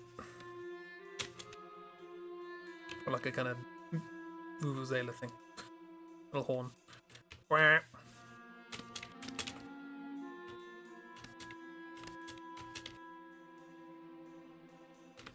I don't know how you get embouchure with a beak. But who am I to judge? I'm not a penguin.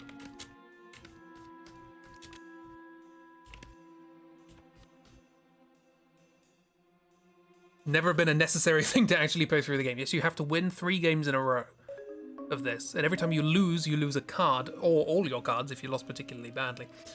Kira is very passionate about that. They do. When a card game begins, they go, "Rah."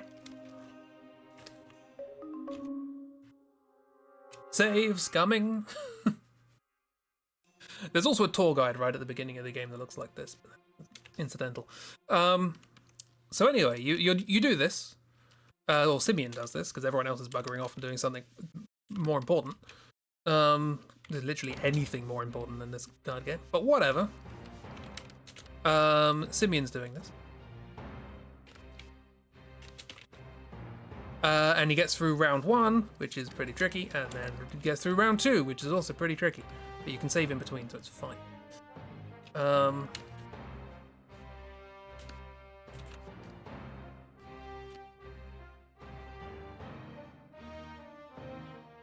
He's here. Continue the dotted lines.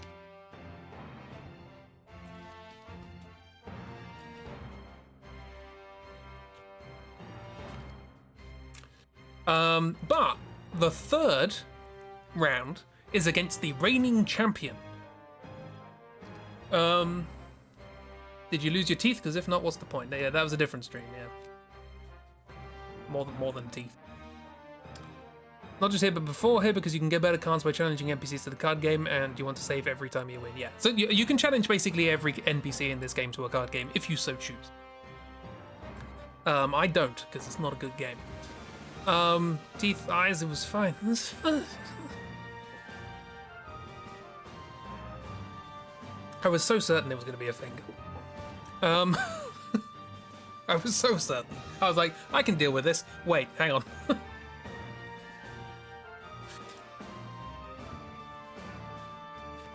Anyway, so yes, you get through to the final round, and you need to beat the reigning champion. And apparently, the reigning champion, this excites Simeon's intrigue, is a cute lady in a sailor outfit.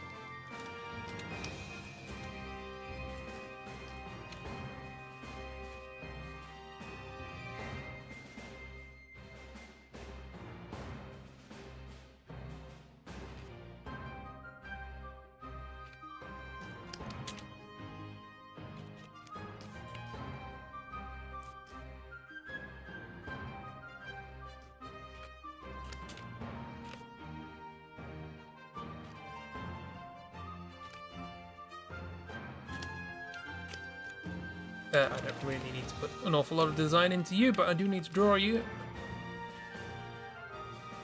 I'll give you Freckle.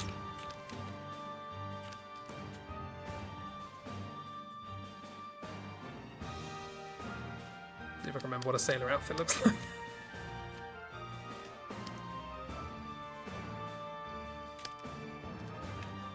But they have a bit of a quirk with their cards, which is that so the cards in the game, you can get a card of every monster in the game, or most monsters. I'm not sure if it's all of them. Time to pick up a penguin. It's a relation of M. Yeah, this is K.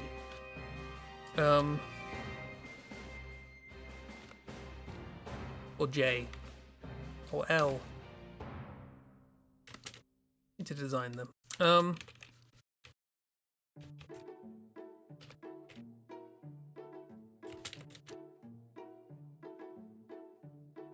assuming there's some sort of badgy things.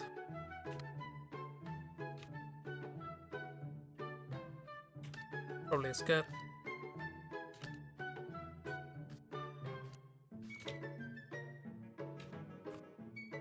Anyway, yeah, sorry. So in the card game, you can get a card of any enemy in the game, and bosses and some items or whatever. And generally, the stronger the enemy. Oh, K's carry. Yeah, good point. So this is L then.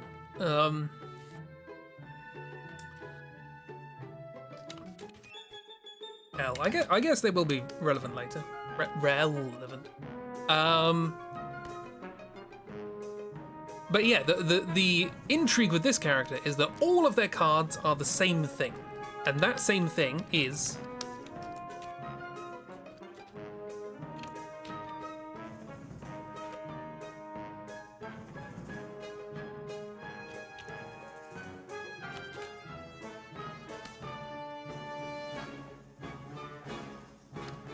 Oglops. Remember Oglops? Little insect things? Oglops. They're bugs. However, as it transpires, things aren't quite what they seem, because in fact, L is not the major card winner. It is actually the king, King Fly, who has obviously temporarily been turned into an Oglop. Yeah, it is Fly. Fly's here. Do you remember Fly? They're the king of Lindblom. They're also a keen card player, apparently. But obviously they can't, they can't join a card tournament when they've been turned into an insect, so L is standing in as like their human representative. Yeah, they were relevant at some point. Anyways, yeah, so they're here, and you do your thingy-mabobble-loodle.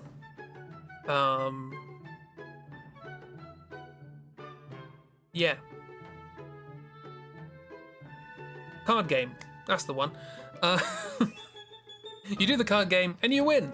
Hooray! And it only takes you one try because it's a real easy game.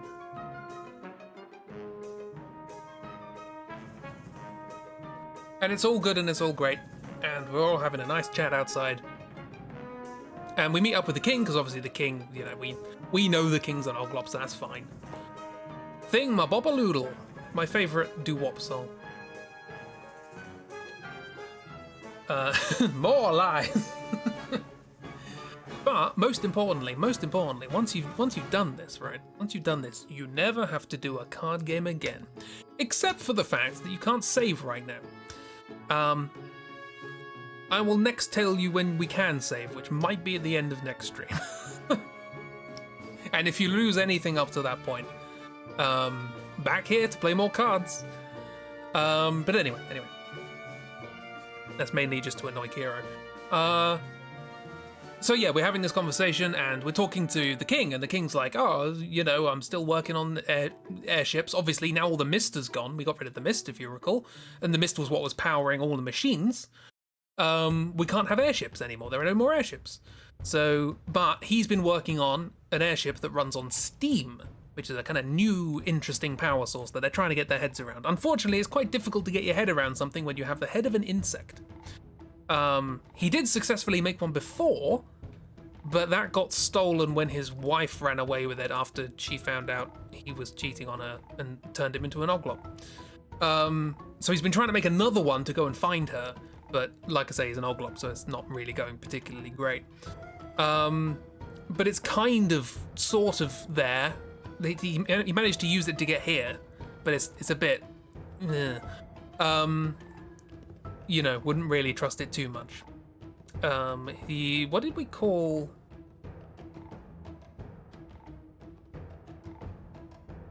Did we have a name for the wife? Or did we have a name for the airship? Because they're called the same thing.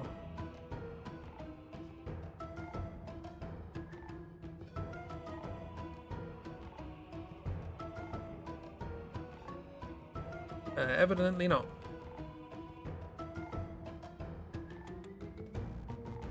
Doesn't seem like it. It was during this part that you realised you were very happy you were playing this game on your Switch and not on another console, because if your power had gone out during this, it wouldn't have shut down your game.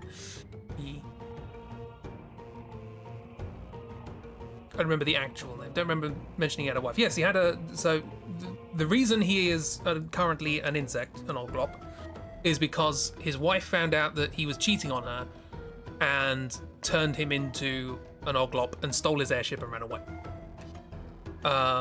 Generally in court, people have been, you know, in the royal courts, it's been like, oh, somebody snuck in and kidnapped his wife and turned him into an insect. But really, actually, what happened is he was infidelity. Infidelity was the cause.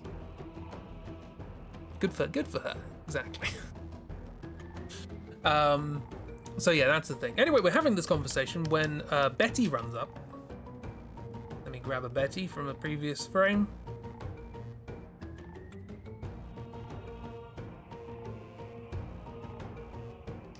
Hang on, was that a Betty? That might have been a Betty. Oh god, they've merged.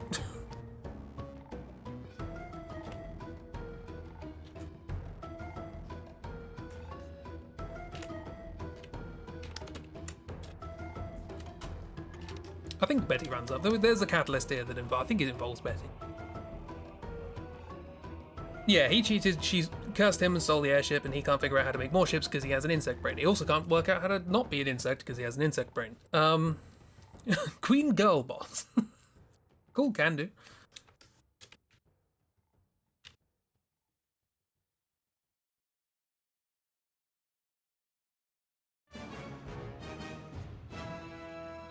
After you win the second card duel, Pistachio runs up Betty in distress and tells her something. Yes, exactly. So Betty comes in. I was like, oh no!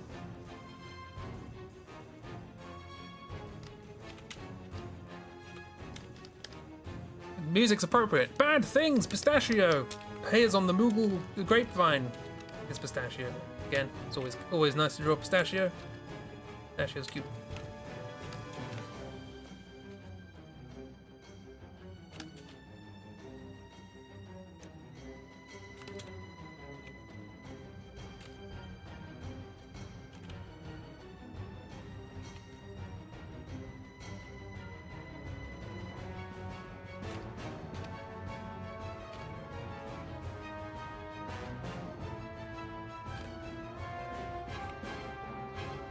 Yeah, Pistachio hears on the Moogle grapevine that something horrible is happening in Alexandria. Yeah, bad things.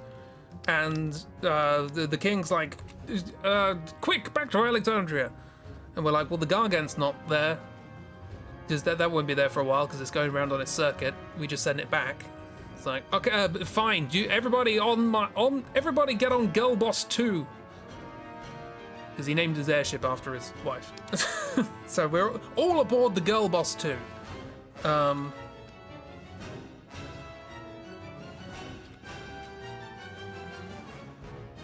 Meanwhile,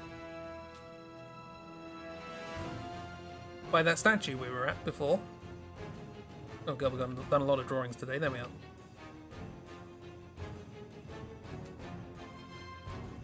By the statue in the entrance to Alexandria.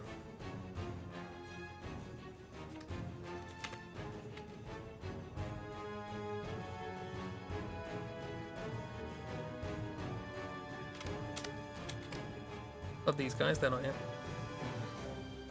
We have a new visitor. Who decides to turn up?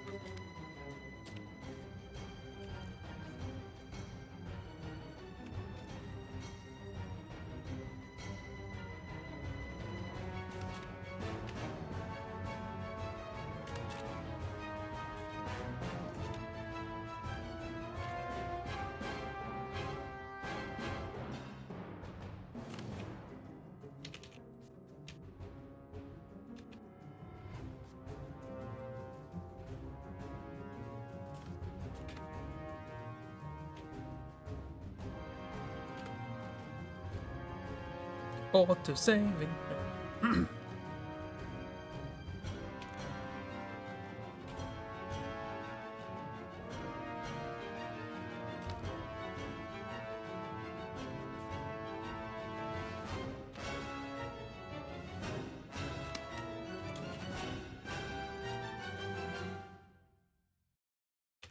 How do you draw your hair? I don't know.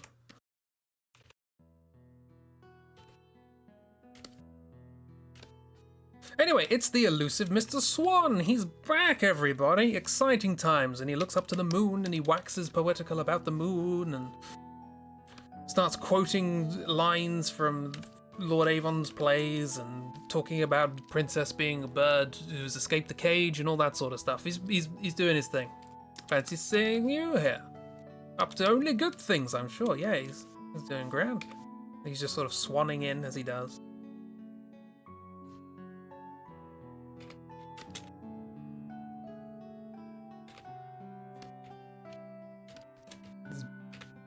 Generally bare legs and loincloth. Not loincloth, what is it? Yeah, sort of. Codpiece. Codpiece, this is the word I'm thinking.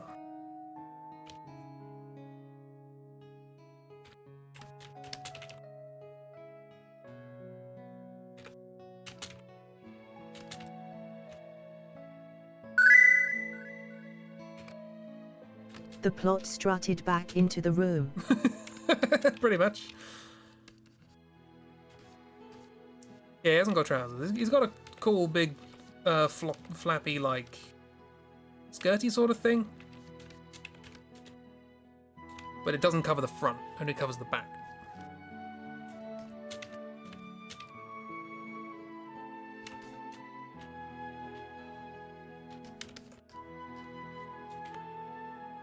Yeah, and he talks about the princess and how she's returned home, but in actual fact she's still a caged bird, etc., etc. And he gets a, his standard, slightly creepy poetry thing about his relationship with the princess, even though he doesn't actually have any interaction with the princess. But he's not particularly interested in the princess herself because he's generally, so far, he's been interested in the summons more than anything, because he was the one who taught the queen how to get the summons out of her in the first place, and he's also the one who managed to turn Bahamut against Queen Helga with the sake of the Sky Eye. The Eidolons, yes, sorry, I used the correct terminology, the Eidolons.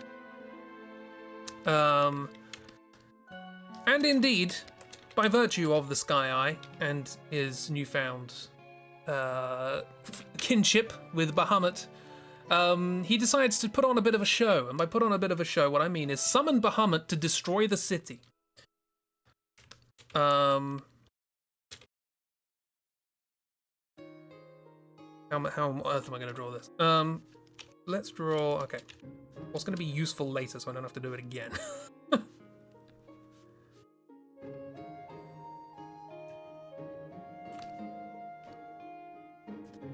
There's like the castle sort of area. Castle has the sort of raised area in the middle, which has a big old sword sticking out of it. Let's make this smaller because it's a city. Who built this big sword? Oh.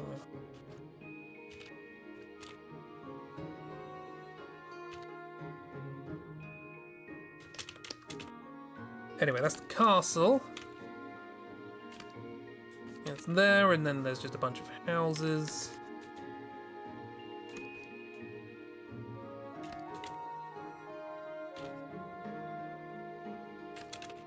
And like some wiggly sort of roadways and stuff.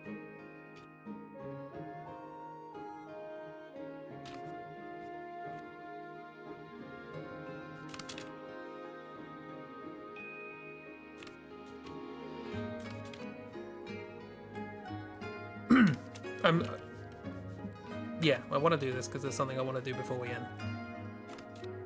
It's very important.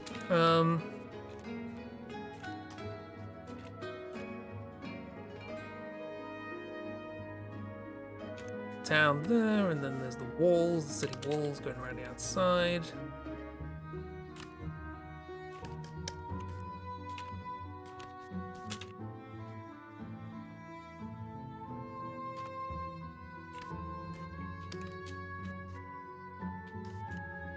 I'm lazy, so I'm going to stick that over here as well.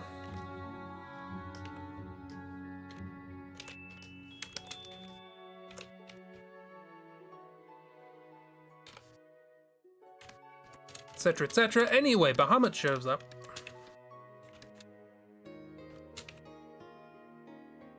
And he just starts blasting.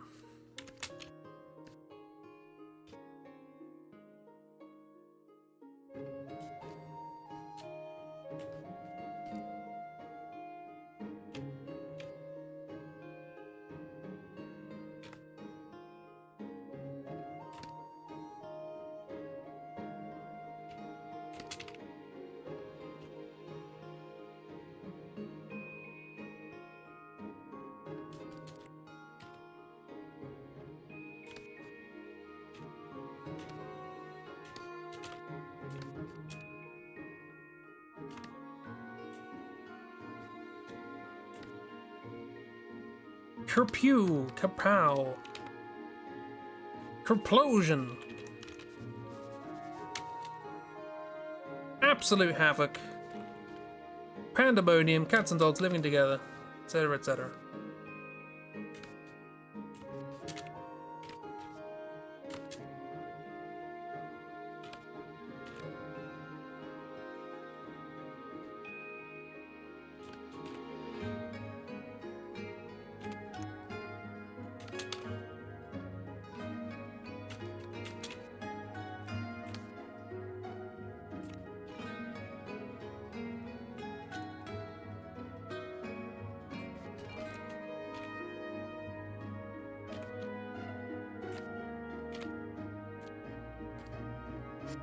You're Bluey!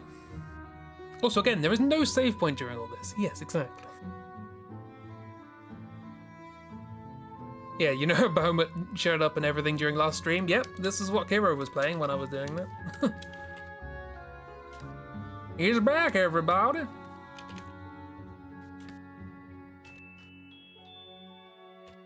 So yeah, everything's on fire, people are running around and screaming, it's a bad time. Because one of those summons turns up that destroys cities. Good old Bahamut, exactly. Now, we get to the most important part of this stream.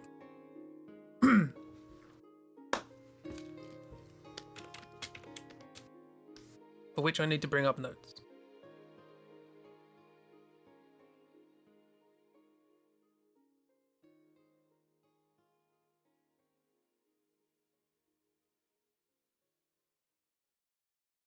Wi-Fi died. Oh no, miss. Mrs. Wi-Fi died.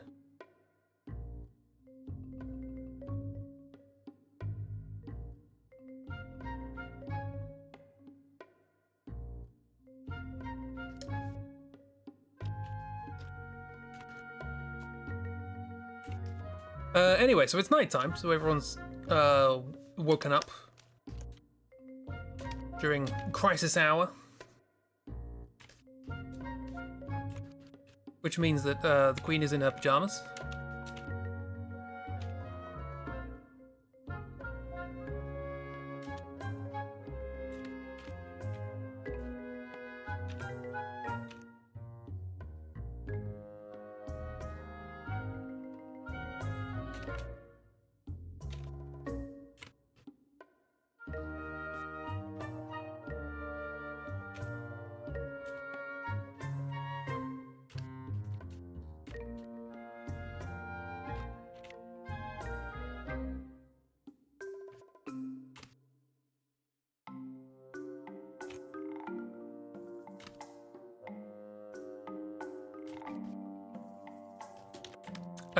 However, pajamas or no pajamas, she is the Queen.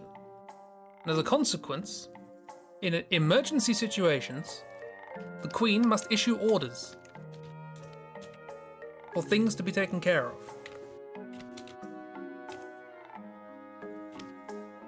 And there are several things that need to be taken care of. Thing number one, information needs to be gathered to try and work out what the hell's going on. Thing number two, the townspeople need to be protected because they're just out in the open. Not a great time. Thing number three, Lindblom needs to be contacted for reinforcements. They probably don't have many because they recently got eaten, but it is a thing that is theoretically possible that they might have that might help. And thing number four, people need to man the cannons and protect things by firing cannons. Okay, so, bearing that in mind, which of the 8 Knights of Pluto need to do what? And give them their sexy outfit.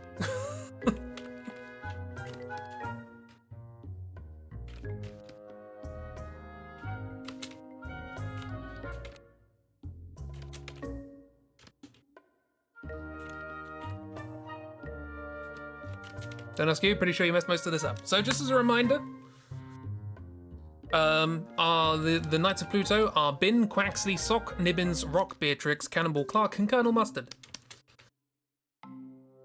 Question, who does what?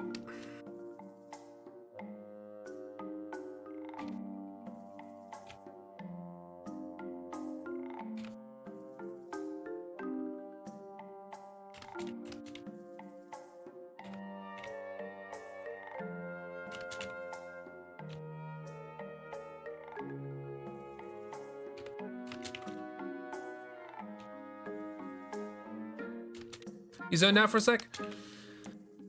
Quiz. Pop quiz.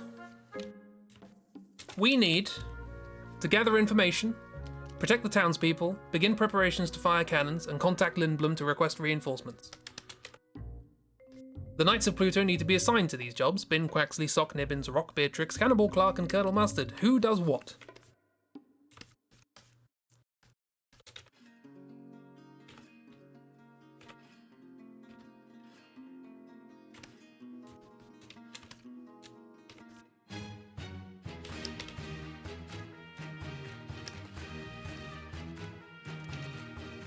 Welcome to the weirdest sudden pop quiz in a game I've ever experienced.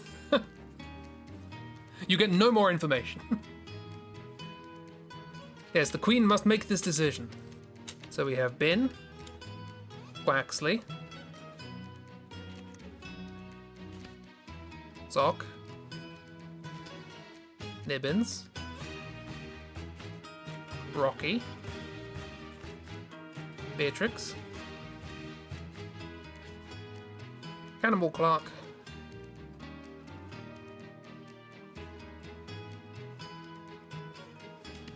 and Colonel Mustard.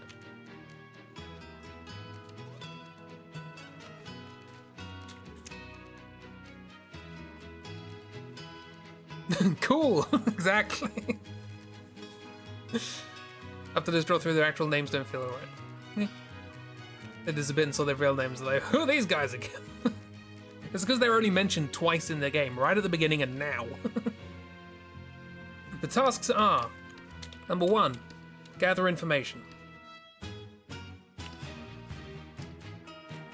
Task 2, protect the townspeople. Like, get them all into shelter and all that sort of stuff. Number 3, contact Lindblom and request reinforcements.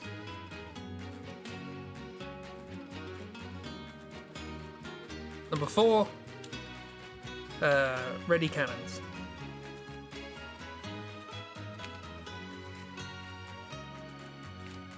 You can assign 2 to each.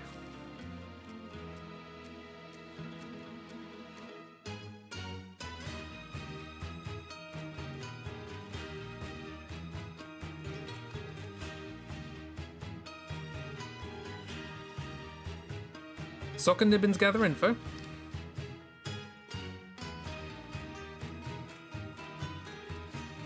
Because you think they were the gossiping ones. Cool.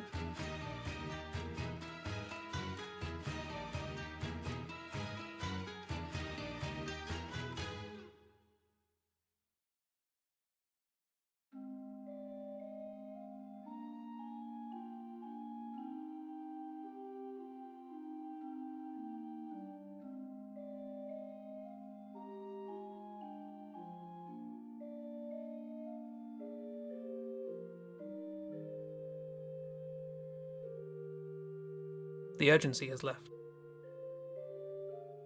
Guess Cannonball Clark should help ready cannons? That makes sense.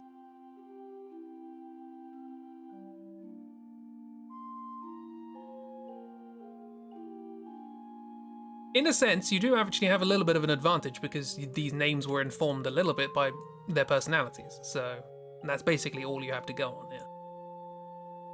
Which is more than you have in the main game. Because in the main game, it's like, right, who does what? Blutzen, Kohl, Weimar, Hagen, Brierix, Laudo, Dojabonum, Mullenkadheim. Go!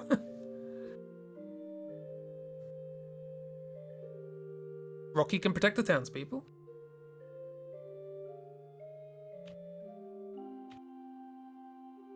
Just put down. So can Quaxley, question mark?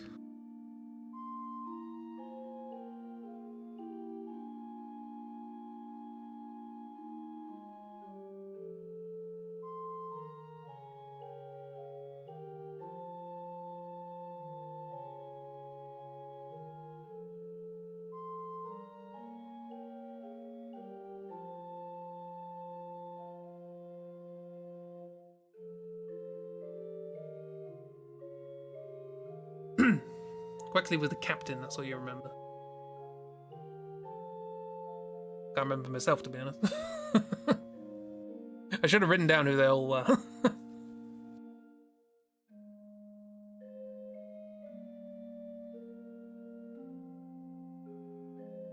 Colonel Mustard with cannons? Do that.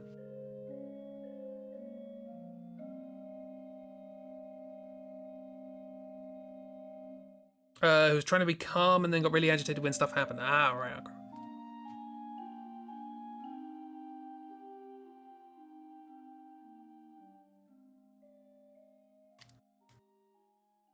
Bin and Beatrix contact Lindblom?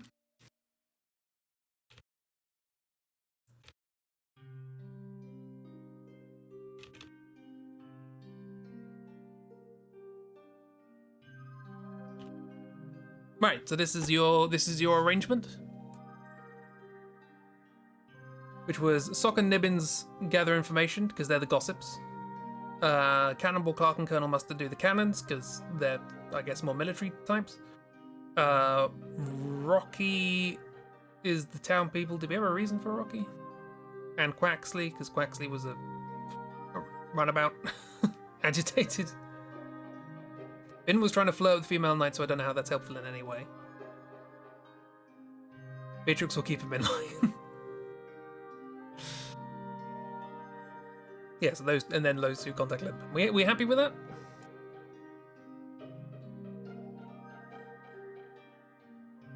Rocky was the one who worked out a lot, so I think it makes sense for him to protect people.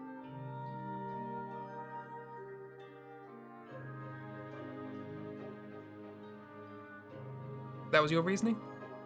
Seems a reasonable reasoning.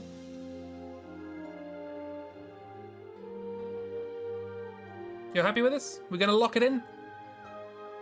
Sure? Marvellous. Well, you were very close to getting it all right.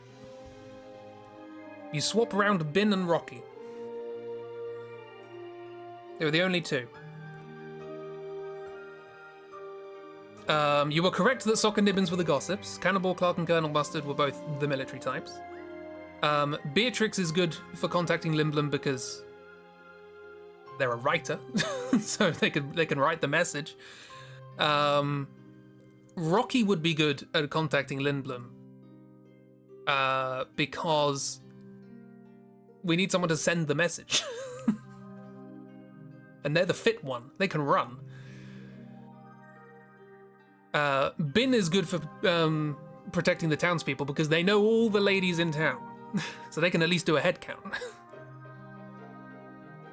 And I don't really know why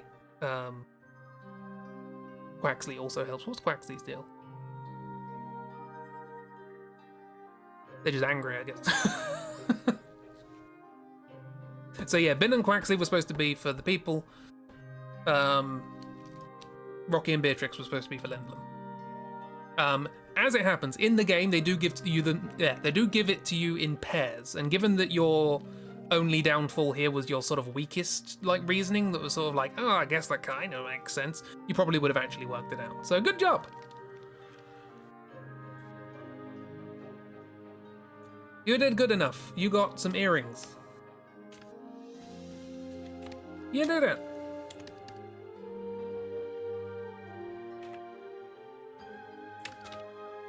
Jesse is very impressed with your queenly abilities and gives you some earrings. They're really good earrings.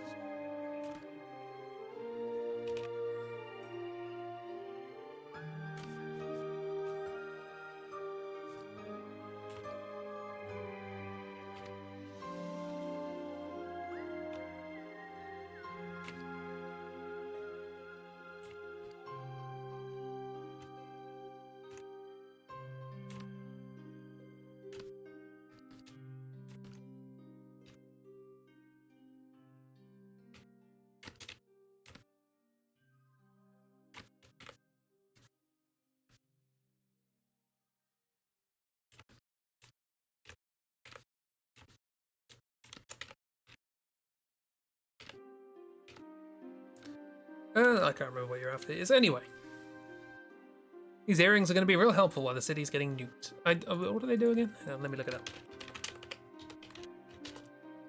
I should probably actually type in Final Fantasy when just typing in angel earrings is not going to do an awful lot.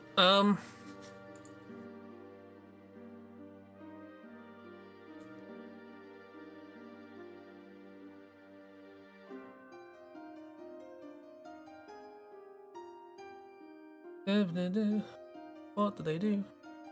Oh, auto regen. It's very good. MP plus 20. Increased strength and defense. Raises holy attack. That's pretty good. Sell for 10 grand. Auto regen is good. Yeah, it'll heal you. Automatically heals you. Over time. That's good. Didn't get the earrings, you chose poorly during this bit. I looked up a guide. I never remember. Why would I remember? But anyway, yes, you did good. You got good stuff. Well done. I made notes and everything for them. I knew since the first stream I was like, okay, we've got to do this later. I'm gonna keep track of the names of the characters and all that. Not redoing this though. Not doing that card game again. Again, we still haven't saved since before the last card game. We still have not saved, and we won't save for a while. But that's for next time. Swoosh. Anyway, things are happening again. There's actual story. We're not just wandering around talking about the banquets and trying to eat the moon. There's explosions. Bahamut, Mr. Swan, whatever the hell frickin' frack are doing here. Things are happening. How on earth are we going to get out of this? Tune in next time.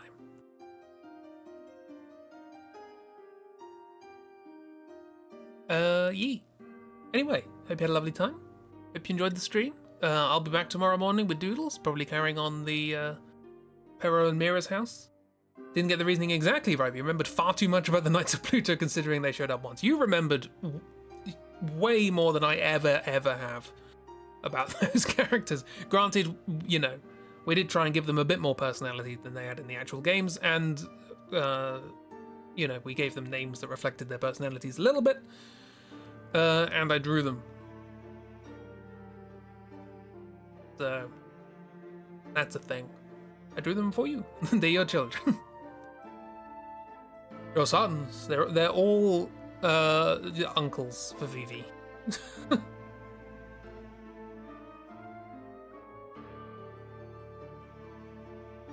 Yeah. All uncles for Vivi. So, yes. That's that. I'll be back tomorrow morning, as previously stated. Then there'll be Chirby Nether's Day, presumably. Chirby's new and cool mic. I don't know what the stream will be. What was the stream last time? Forgotten. Brain has short-circuited. Oh, it was October stuff, yeah. Yeah, it was MJ. Yeah. You drew good. I was trying to think of a game you played, and I was like, no, you didn't play a game. Drew. You'll stream tomorrow. Yee. Uncles by proxy, because James calling Vivi Master Baby Vivi. Exactly.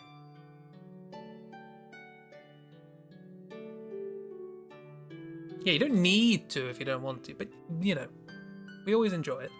So, and yes, after that, Saturday morning, we'll be doing some music. We won't be carrying on the music that I was doing last time.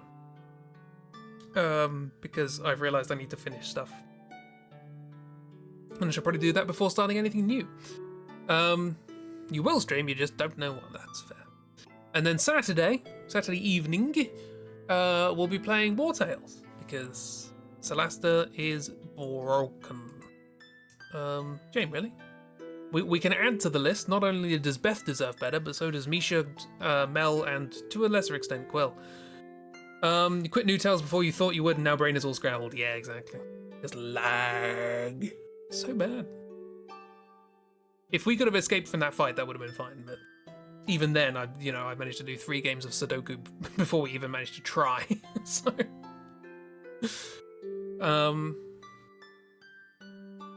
but yeah, we're gonna go back to War Tales, which is a fun little time, exploring the world of the war turtles. Yeah. And Sunday is Doodles. Tuesday we're carrying on with Westerado,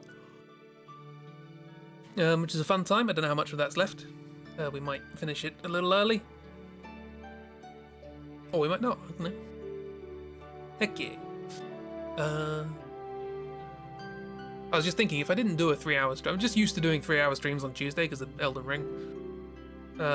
If I did a 2-hour stream, we probably could have made that last like 3 streams, and then 1 additional stream for the next game I want to play, and then Spooky Season. But I probably have ended up bringing Spooky Season forward a little bit. But ho-hum, we'll see how it goes. And just as a reminder, we will be sort of pausing this draw-through during Spooky Season, just so we can get through all the games.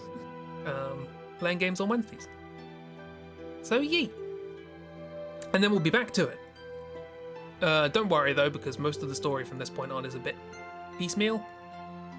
Until a certain point when we start actually talking about something cohesive. Sort of. But anyway. Blah, blah, blah, blah, blah. I'm going to shut up now. Have a lovely time, everyone. Hope you have a great week to come. And I'll be seeing you around and about and a roundabout. I'll be seeing you all on a roundabout. Somewhere in Milton Keynes. War Tales might go on hiatus too, because you think Dark has some multiplayer spooky games. Yes, I forgot about that. That is also true. But yes, goodbye everybody. Goodbye, bye, bye, bye, bye, bye, bye, bye, bye.